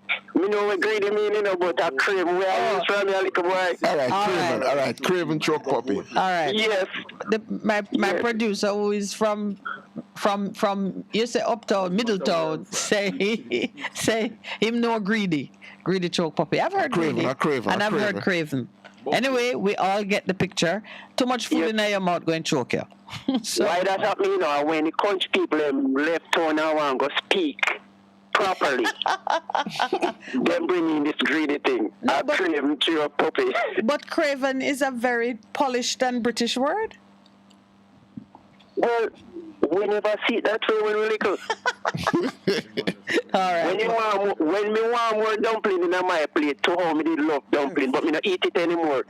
Them say to craving. Yeah, man, I understand craving. Everybody understand craving. Craving. Good words. Anyway. Yes. This man, this information minister, what's his name again? Morgan. Morgan. I thought it was green. I was mixing up with a green. Cause I thought Floyd is responsible for needs. They're all in the Prime Minister's office. Me know. Don't mix him up with green. He's Morgan. He's Robert Nesta. This man, them need a new information minister. Perhaps he's doing the best with the information he has. But he might go on some era when no belong to him, like he must say the opposition invite people to stay on land when no belong to them. But I'm not so really going to how them run out the people and the opposition have a problem with. All right. So you're speaking for the opposition this morning? Or you have Jamaica. your own, or you have your Not own opinion? opposition. I'm speaking for Jamaicans. I'm just inviting you to take give me your stance and don't defend another man's stance. You agree that the manner in which they're treating it is wrong? It is triple wrong. Wrong the way. Oh, yeah. Yeah, okay. Wouldn't do it to anybody else when you want it for yourself. I don't think people supposed to go around and capture people's land. But when you're on government land we have free land. Which is you're a part owner. Yes, we are a part owner. That's how I look at it too. You can't just kick people, lick down people's house like that, and then this information minister come talk like say him own. You know, if I was supposed to join the army, you know, in the 70s. And when me hear how they treat soldier up there, me say me not join it. I'm gonna take orders. Me not like take orders. Me break every rule when me go. Me no boss no get on when it come to work. But I say I never join the army because maybe I would become a sniper. Oh jeez. I thought you'd become a general. General in the army. General? In the army, of course. Yeah. I would be an unruly soldier in the army, so I don't think I would get general. Okay. So you have said So you would be a what they call it, disgraceful discharge. What is it? Dishonorable discharge from the army. You wouldn't be a sniper. You would have been discharged because the army has its way of doing things precisely to deal with people like you who come in and need to be broken and reshaped. I cannot be broken, but I'm always a good employee. What you call it? Employer? Employee. No. Employee. Everywhere I work, I'm always like in the top 2 or top 1. All right. What are you sharing with us this morning now on the substantive issues? When I come it's just that these two men, I have a problem with them. Shakur and this information minister. Okay. All right. You have to start from the bottom sometimes, not the top. To get change. Let me ask you a question. Do you think that, as I was saying yesterday, in terms of the information that the Prime Minister shared and painted the people on the land as gangsters and gunmen, you think that was correct, appropriate? Because a lot of people bought into that narrative only to discover that, and that's how it really go. What do you think? This man, I want to do all the time. The Prime Minister, that's his hobby. Okay. I saying things like that. Then if there's gunman and criminal down there, go and lock them up. Yeah. You don't need to tear down buildings to lock up gunman and criminal. Somebody online just put a note to say that the Prime Minister didn't touch the houses that were occupied. So he only, and that was, I guess he's writing it to say that it was a concern for the safety of individuals who are living in the houses. But if you are going for gunmen and criminals, that's not the way you do it. No, Miss Minute, I heard that if the house have a roof in the human right thing, you're not supposed to touch it. Is that the way it goes? I don't know. I've never heard that principle. I think I heard that if the house have a roof, you're not supposed to touch it. Okay. So that's why they didn't break down the house with the roof. Yeah, well, it leads to the same assumption that it's occupied. But the truth is, I don't think you have degrees. That would be now like degrees of cruelty. It's still cruel. Too cruel. Yeah. Too cruel. It's wicked. All right, wicked. sir. And the only way we can get rid of these people, not your way, but my way. Have a nice day. All right, sir. Good morning and welcome to the Morning Connection. Good morning, Lady of Beauty, and Mr. Handsome, and to all those wonderful listeners out there. The same to you. The same to you, madam. Good morning, Lady Love. How are you? So what happened to Percy? I'm doing God thanks. I am in another day. It's almost 10 o'clock, so I'm still in another day. Okay. I give God thanks.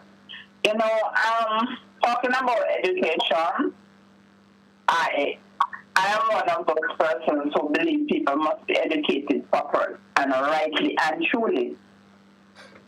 You cannot take the history out of school, our history.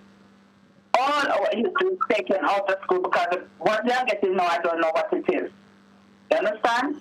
You cannot take the history of people out of schools and such, so people do not know who they are.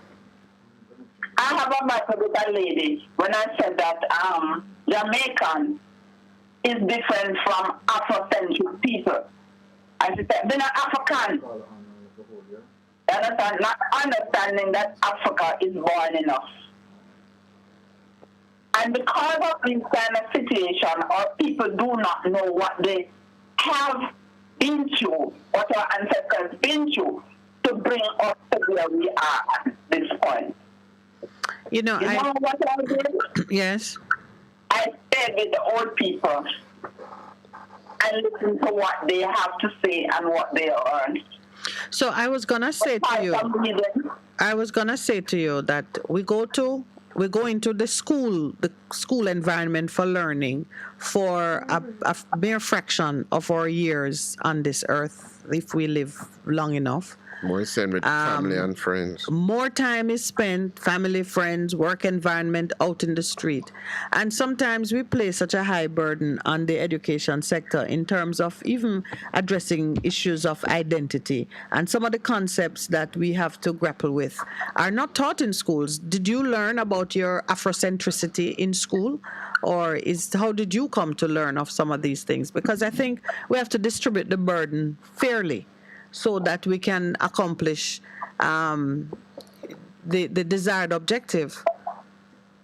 We had in school, when I was going to school, civics. We studied civics book. But what I'm saying, I spend more time with the old people learning from them. You understand? Because their history that is not written. Okay. And that's not in school. Right, that's something. Right, so there is a considerable part of our education that comes from the relationships and the activities that we engage in, even outside the classroom. And that is more important. Come in. Yeah. But why a man like Marcus Garvey is not taught in school from a baby stage upward? What would you teach a baby about Marcus Garvey, except that he lived, was a great Jamaican, and had some terrific ideas? I'm asking you this because I know it comes up quite often. Much of what I've learned about Marcus Garvey, or been able to understand about Marcus Garvey, came later in life as I began to live and experience some of the things that he wrote about, spoke about. Many of the things he wrote about, he was only just scratching the surface of it. I'm just asking because. But Marcus, I think I told you something about a book, a little book. Yes, you mentioned that book. Yes. Now, God Almighty teach us how to love. Jesus Christ teach us how to love. Here comes a great man, Marcus Garvey. He also teaches us how to love, and that is not being taught in school. Okay.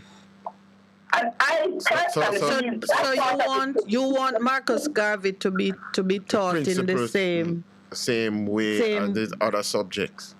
Just pull out the important things in terms of who we are, and it is taught from kindergarten, basic, right through primary high school. Okay. But I could understand that God and Jesus teach us how to love, but I don't understand Marcus Garvey teaching us how to love. So there's a book, you know. A book that. There's a book that you keep mentioning this book that you know about, that you tried to give to the teacher. Get into school. Right. And you say it is against the law to teach that in school. Okay. And what the book is talking about is loving one another. Okay. Be careful, love one another. That's what most of the pages of that book is talking about, love. And another part of it now is saying we must be united. And this comes in our songs regularly, right? We must be united to be strong, have our own factories, our own ship, our own businesses. And if we don't do that, we are going to be in trouble with the world. Okay. But there's an element of that is teaching separation. Because if you say you must be united to be strong, it means you have to separate yourself from the others so you can be strong. And if you're to have your own ships, your own business, that's also, again, speaking to separation. And I think that was one of the issues that was very challenging, even for Marcus Garvey in his time, that the idea of the separation of the races was a critical element to his ideology and what he was teaching. And it's hard to teach separation and unity at the same time. I'm just making that comment. It's not for like a full discussion this morning because we do have another caller on the line. Okay. But one thing before we go, yes, I want to encourage all of us to start looking at how we look at each other. Okay. And that is something I'm asking everybody, because we want the elders to understand that they're special. We want the young people to know that they're special. All of these people in our society need to know that they're special. All right. And I made a song, and I said that I am black, I am strong. And I was told that I'm a racist because I come teaching people about them black and strong. Okay. So anyway, have a nice day. Stay beautiful. Love you all. Keep shining your light. You Let too. that light glitter. And you need to stop speaking to those strange people who are calling you racist. I don't know how that could have come up. It's a teacher. It's a teacher. I don't think she could have called you racist because you said you're black and strong. Because that sounds descriptive. No, I wrote a song, and the song, I am black, I am strong, I can shine like gold, I am sweet, I am nice, and so are you. Like a star, I can twinkle like a bird, I can sing, and so I live, I learn, and glitter like gold. All right. Thanks. Thanks for the song. Good morning and welcome to the Morning Connection. Good morning, dear Pastor, and Miss Minute. Long time. Good morning. How you doing? Welcome back. I'm fine and sitting here, but sad. You're sad. Everybody calling us and telling us that they're not feeling so happy today. What makes you sad, my brother? What's up?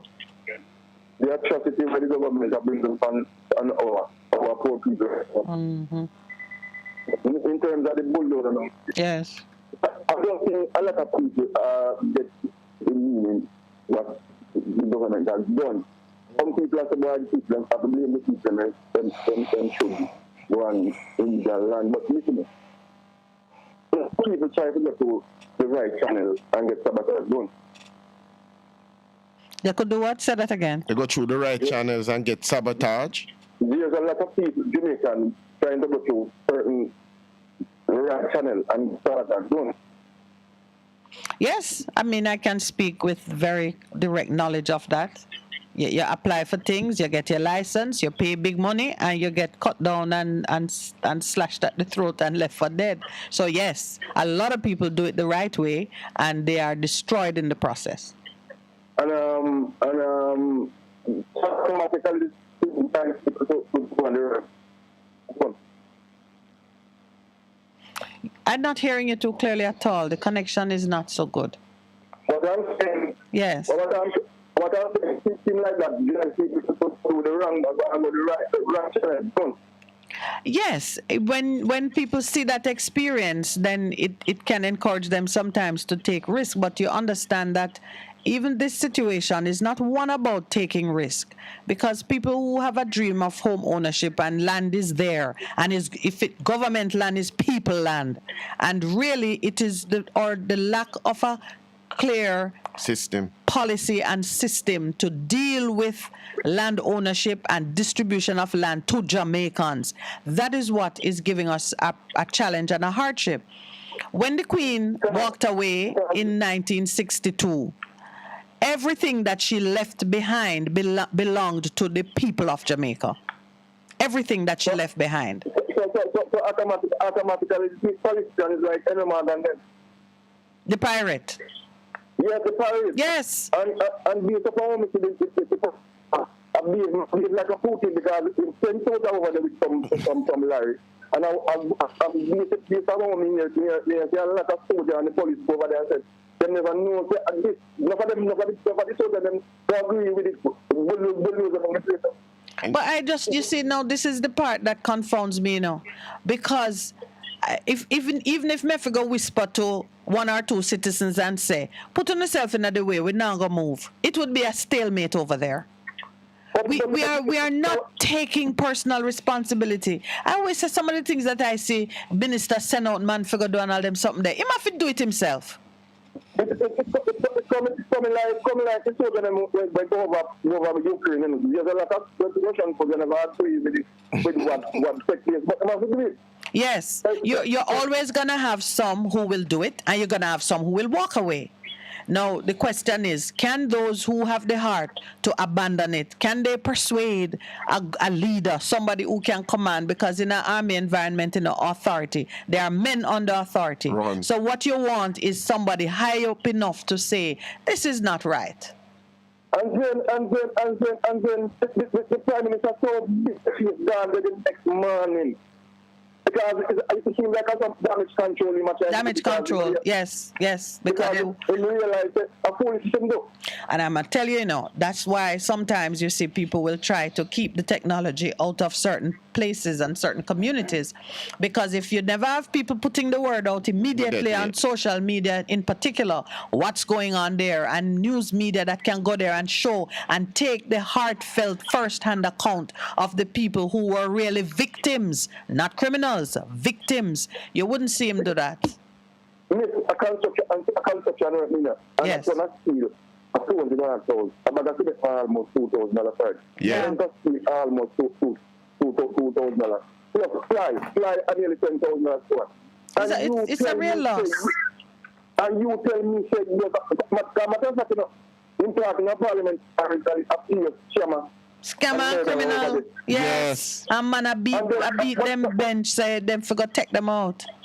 But listen up right now, and the morning when him go, I don't know, I start the people that small said, boy, have decent, hard working people over there. I want to hear that. Yes, I heard it. I tell the people, I'm going to tell the man, I work with the family for Prime Minister, man. I'm making up until ourselves. Yeah, I'm telling you, they don't realize that when we do these things, we condemn ourselves. And those of us as citizens who stand by and don't seek to get involved and take the corrective measure, we condemn ourselves. You see what they say? I worse. And my brother, I worse. I especially woman, I water. No, sir. Yes, man, as I really said again, the amount of hard water, just one Mr. Prime Minister, is making down currently last target. Yeah. Because these things are atrocity. Yes. And they come. To me, the Prime Minister will put in Jamaica is just a job in Russia. And we're not at war. My brother, I'm getting the signal for the break. It's 9:31. Yeah, man, so take care, and I will listen to Thank you, my brother. Thank you. Okay. A difference you can hear, a difference you can feel. Best FM 100 on your dial. Keep listening. Warning, when there is a hurricane warning, button down, tie down, everything. Lift appliances and furniture off the ground and secure your valuable items. If you wanna boat, secure it on land and turn on your yard. If you a fisherman, make sure you turn off every breaker, and before you sleep, turn off your generator. Flooding, that is a real danger. If you live a gully bank, river bank, or low line area, if you see flood waters are rising, get out. Heed the warning. If your land starts slipping and sliding, get out. Heed the warning. Hurricanes gonna happen, so be prepared. A message from the Office of Disaster Preparedness and Emergency Management. Vejan Printers for all your printing needs. We specialize in calendars, flyers, brochures, and more. Call us today at 968-7506. That's 968-7506. Or visit us at 4 East Bloomsbury Road, off Hagley Park Road. Vejan Printers, your best choice in printing.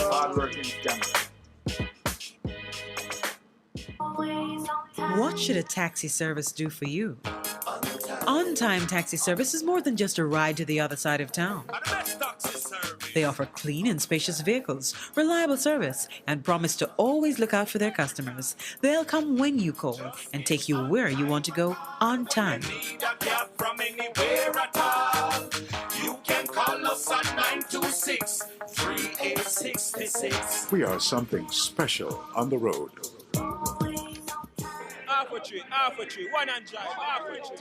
Bossy, how you do I take taxi star? Jano, I want to tell you, say, 2 months now, my transmission mash up, and I check everybody and can't hear nothing positive. Yeah, hear me? You waste all that time I shop around and never call the experts. Winters Auto have them Them have over 35 years of experience and them diagnose your problem and get back your transmission brand new. Them service excellent and efficient. Trust me, man. You hear me? Call them at 929-7040 or go to them at 106 Maxfield Avenue, Kingston 13 and talk directly to the boss. Just tell them I'm me, send you.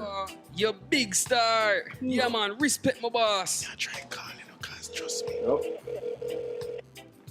Waiters, auto spares and repairs. Good afternoon. What a relief.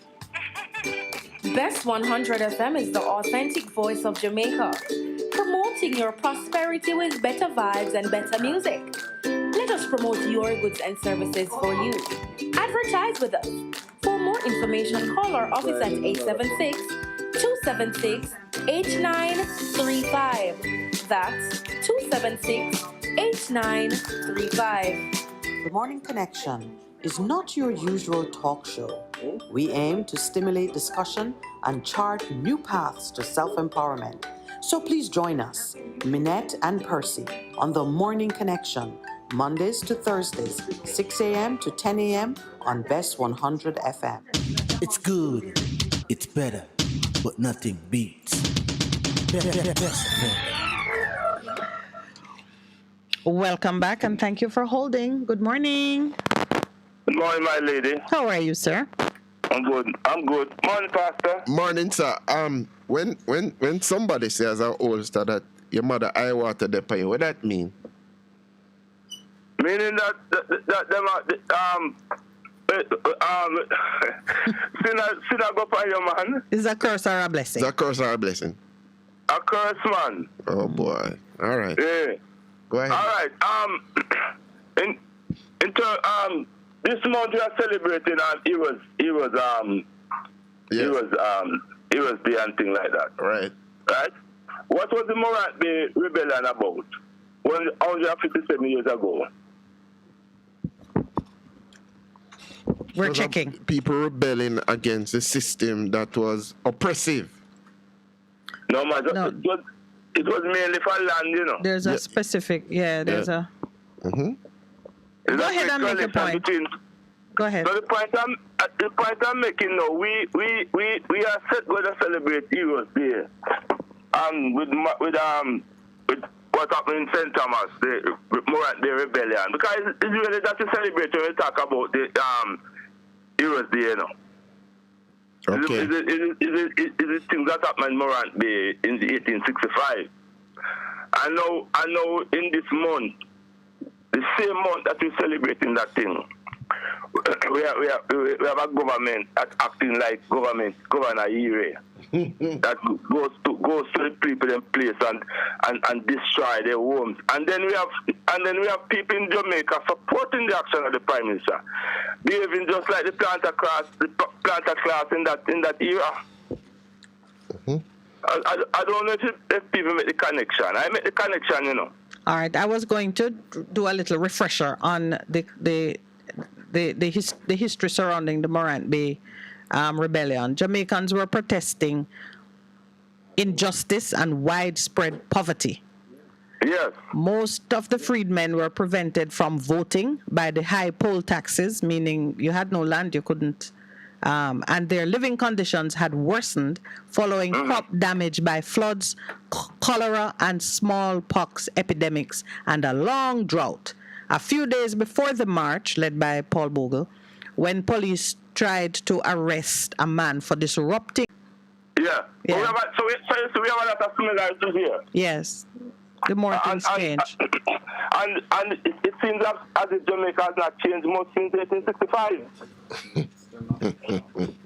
Well, it would be you to say people have not changed much since 1865 because the same behaviors that you're seeing. The condition of the majority of the people in this country has not changed significantly. Yeah. You know, so we need to take a good look at what is happening in this country, right? And the government, I don't know, but this Prime Minister, you know, we need to take a serious look at this Prime Minister, you know. This Prime Minister has not displayed any form of, when it comes to dealing with issues that affect the people of this country. You know. Yeah. He has not done anything at all because people been boasting and using PR to say. PR, that's gonna say all of it. All of it is gimmickry and PR. Just. But since we came into power, I would like a Jamaican to point out one significant thing that this Prime Minister has done. That you can say, well, boy, he has initiated to benefit Jamaican people. Like all right, we could say Michael Manley had the National Housing Trust. Yeah. PJ Patterson, a lot of infrastructure, highways, and all those type of things there. What has this Prime Minister? Will be this Prime Minister's legacy? I'm saying building on the other people's own. Just think about it. A legacy of what? And that is good. But what is, as they come to the table new, what has he come to the table with? As a young man, which asking him come with some fresh ideas to help the people of this country. To help the same youth that themselves is so popular amongst. Wow. I can't think about one thing. Well, I think he's going to point to those houses he's giving out all over the country to poor people. You see him cutting ribbons. That is not something new. Well, I'm just saying that's what I see him doing most recently. And he might point to how he got rid of Carousel that was trying to carry out a criminal activity of providing phone service. No, but Carousel was here, as far as I understand, what Carousel was trying to do to make the thing cheaper for poor people. Well, that is criminal. Nobody don't want anything to be cheaper for poor people. Poor people build house, you tear it down. That's what they understand about Carousel. Yeah. So you know. And anything that rise up that look like it's gonna be a real blessing and a game changer for everybody, tear it down. Well, you say it come like sometimes when I listen to some Americans talk, you know, when the Democrat is in power and the Democrats are talking about certain things like health care and all them type of thing there. Them say it's socialist idea. Although they're going to benefit from it, you know. So we in this country, we have a government that talk about things that is going to benefit for people. You hear people say, boy, people love freeness, like people not paying tax. Because that's what they're saying about the people in my brother, you know, them love freeness. People love freeness. Like the people is not Jamaican and them don't pay tax. People pay tax in this. Everybody pay tax in this country, you know. Listen, man, GCT. GCT is the biggest tax now. We have a system now that when you hear the Minister of Finance going in Parliament and boast that there's no new tax, there's a lie because they collect new taxes of consumption tax, you know. Yeah, man. Every single thing that you have to buy in this country. Yeah. Every single thing that you go to the supermarket, you have to say and buy it is tax. So where that tax go? Not go to the government. Yeah. But even when you look at it, you ever looking at you have your bank account and look. When you make a withdrawal, the bank charge you, and then they tax it, and they tax it again, and stamp duty and GCT pan the thing you make. So everything is taxed. Everything. If you to bury a dead, you have to pay taxes to bury a dead. Yes, it's a service. Right. So when them can Jamaicans and use PR and the people them don't understand and say, boy, if come in a parliament and them lick this, no new taxes, no new taxes. No new taxes, and the people believe them. We're not doing the direct tax again, we're doing indirect taxation, and it's at a high rate. Yeah. And it's a higher rate, so I tell you, boy, PR is a hell of a thing, you know. If you're taken in by it, but you know, part of what we try to do here is turn a light on it, should give a perspective and hope that those who have the eyes to see and the ears to hear will hear it. Somebody online has said that corruption will be Andrew Holness' single legacy. Oh, but then he says, I forgot, his disrespect and disregard for the Constitution. Yeah. Will be right up there. When it comes to the Constitution, man, that man has no regard for the Constitution, you know. Because these new laws that they're passing, I'm sure that it's going to be challenged in the court, you know, and I don't think it can pass. Well, let's see what happens. He's getting every kind of encouragement from certain unexpected quarters. But yeah, because just if people want the status quo to continue, you know, a lot of people is comfortable, you know. Yeah. But I am telling you that me being one who think about enlightened self-interest, you know, man, not comfortable because I don't want to walk out on the road and be looking over my shoulder because somebody don't want to take away some of what one little bowl of cake when we go to the supermarket go buy, you know, because they don't have nothing, you know. All right, you understand? Yeah. We have one more call to take before we wrap it up. So thank you very much for sharing this morning. Okay. You have a great day. Have a good day. Thank you. Good morning and welcome to the Morning Connection. Good morning, our wonderful teachers. Pastor Percy, a minute. Good morning to you. What did you learn today? What you learned today, my friend? All right, I'm going to tell you what I'm going now. All right, I just said something about the Queen when she leave Jamaica, she did leave the land for the people. Well, she may not have meant it as such, but land ownership at the time was vested in her, except for whatever she had given, whatever she made specific grants of it before departure. What was left belonged to the people. Okay, well, I don't think them do that directly still. I think them leave people in order to enslave the people. Them. You understand? Yes. And that is going on from that. And then it has felt the problem now, when I hear most of the callers them call and say, this is the time where we have to stop depend on the government to do something for it. Yes. He never put there to do the work where we want to do. Mm-hmm. You understand? Another thing is there for it. Yeah. It is there to enslave the people. Yeah. That's the effect of what's happening. Yeah, him there to enslave the people. So when you hear people must say, boy, when him go over Clifton, him should give the people them time and him should have this and him should have that. No, it's not that him there to do. Him there to enslave the people. So we have to know the time where we have to do what we have to do, a time where we have to stand up. Thank you, sir. Thank you. Yes. Yeah. I agree. We have to stand up we have to stand up and come together and make our voices be heard right now. Well said.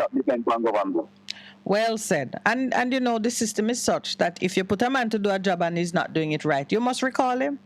Yes, you must remove him. You must absolutely. Yes. And you make sure that the next person who goes is very clear on the requirements for the job. So there is no confusion. And we have to have the boldness not to get weary in that process. Because if you put one and it's not good, move him. Another one, move him again. And you keep doing it until the message is received. Yeah, and then the people them know so is a modern day slavery them are coming with them. And them are used, because what them learning, I think them learning from the Maroon, where it's best if you use your own people to slave the people you want to slave, because them know the move, them know the tactics of the user. So that is what them are used now. I am not going to credit the Maroons with that. That is a long time. That's a rule long time. But it's unfair to give that to the Maroons. I always say, you know, that treaty document that was signed to bring an end to the 100 years of hostility between the British soldiers and the Maroon. Remember, the treaty is an agreement and it must give something to each side. Many times we sign agreements and parts of it are never enforced, never acted on, but it's there. So the British wanted to have a provision that should I call upon you, you will come to my aid in times of hostility. And if you find somebody who has run away and after this treaty is signed, you are to bring them back. But the Maroons that I have spoken said that part of the treaty, they find somebody who come and that person does not want to accept coverage by the Maroon and be one of their community, that is who they would expel and collect the money if such a thing were to happen. Do you understand what I'm saying? So it's like when you go to America and say, I seek asylum. If you qualify for asylum, you get asylum and you stay and you're covered. That was the case with Haiti also, because some Jamaican slaves got away to as far as Haiti, and they were protected by the revolution in Haiti at a different time. So I think when we read with the treaty, we have to be, when we read the words of the treaty, we should apply wisdom and discretion and not be too harsh on the Maroons, because a treaty gave something to the British. It wouldn't be a treaty if it didn't give something to the British. It would be a surrender, and the British were not surrendering to a bunch of half-dressed black people. Half naked, half-dressed. You understand what I'm saying? Yeah, man, I understand. But I never talking that way, no. Because I'm talking that way, meaning like them realize of the same people, them are savior. It's better for them because actually them know which way you can hide, them know where you have them. Yeah. And yes, you take advantage of the confusion because he looks like you. If you look in the crowd and you see the Prime Minister standing among the people, you wouldn't believe, say, is him set it in motion. Him look like a black man. No. Okay. See, I'm sorry. Yes. But it's one thing if you look and you see a white person and a set of black people being oppressed. Then you would say, oh, race or something. But when you see one of your own speaking your language come out of the belly of your country, doing the same thing, your mind can't accept it. You try to tell yourself, say, really, it's not happening. Yeah. The Jamaican people have been traumatized by the political system over the years because they were expecting more. They were expecting something. But they said them come back and perpetuate it even worse, as somebody would say in terms of you expected freedom and more people to prosper and grow and be educated and boundaries increase. Instead, their whip is harder. Our own whip on our backs, harder than the oppressor's whip. It's terrible. True. Yeah. Thank you, my brother. Yeah, man, I know you come to an end, but the people have to take more and stop wait for the government to give you that. Come self-reliant and do our thing. I agree with you. Rise up. All right. Have a great day. Yeah. You know, it is interesting that he closes with that thing because I think what has happened that why so many people, to my own mind, have become disillusioned with the political process is that their expectation is that, okay, now, we have got our independence, our political freedom. They expected the person to plan for them because they know they came out of our own belly. But then to see them turn around with the corruption and the things that they have done, them saying, no, man. That's part of the trauma, you know. That is a part of the grief that Jamaican people are undergoing at this point in time. They can't believe it. They can't believe it. Yeah. And it's going to take us a while before we say, I really that are going in, let us. Yeah, man, wake up. We're on our way. Yeah, man. We're on our way. One of the problems is that we live in a society where we are very skilled at defining the problem. We spend days upon days complaining about the problem, defining the problem, but we lack persons coming forward with the solutions, and not just coming forward with solutions and speaking about them, but acting. Yeah? It's time we wake up, especially those people who sit one side and say, boy, I'm not going to participate in the process because no better than their John shop. We need to stop that. The fact is, as far as I see it right now, whatever else is better than what exists right now. And people need to wake up and start to act rather than every day we complain about the same things over and over. It is time for us to do something. You know? People are doing something to shut themselves off of the process. Just being cynical, other people say. Yeah, the first step is isolate. Yeah. Step away from it, and then you can treat it like it don't belong to you. Yeah. We have to own it. I agree with you. We have to own it. Mm-hmm. Just like how the Prime Minister start by saying they're criminals and scammers. So first thing is you just separate yourself from them. They're not of us. Yes. They're criminals and scammers. I challenge then you can any one of them to come and speak honestly on this program. They'll never come near this program. Not one of them. I guarantee you that. Well, maybe Big Truck will come.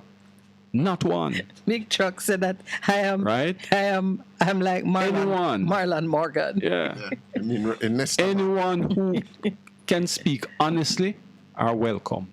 Yeah. And this is not about handling anybody rough or whatever the case may be. It is truth because it is about speaking I read truth. from Jeremiah where the Lord was saying that His words are like fire and a hammer. Yeah. When you speak the words of God, it breaks things up. Man, one breath you can be calling a community a set of scammers, and then when you go there, you say they are hardworking people. Does that mean they are hardworking scammers? That's I don't know. Yeah, that's what I don't know. But I'm just saying, we need to be careful about our utterances. We have seen it happen with the Minister of National Security, and we have seen it happen time and time again with our Prime Minister. What are we doing? Yeah. No, come on. We need to do better. All right. Going to eat some fruit, man. Oh, bitter fruit and poison water. Yeah, because life and death is in the pot, and you will eat the fruit thereof. Yeah. On that note, may I say thank you to all those who joined in the chat this morning and the callers. Your contribution always invaluable to set all of this discussion and thinking in motion. To my elder brother who said, you know, he's a little older than us and he has seen a thing or two. We don't seem to be improving in all the years we have not changed.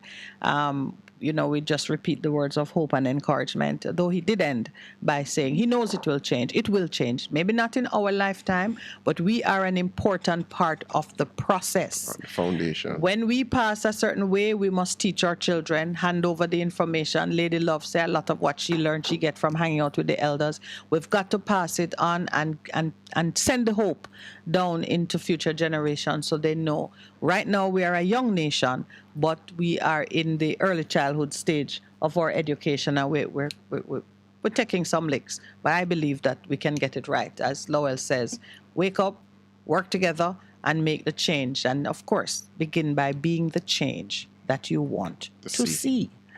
Thank you to those in studio. Pastor Percival, thank you very much. Well, tomorrow is another day, God willing. Walk good.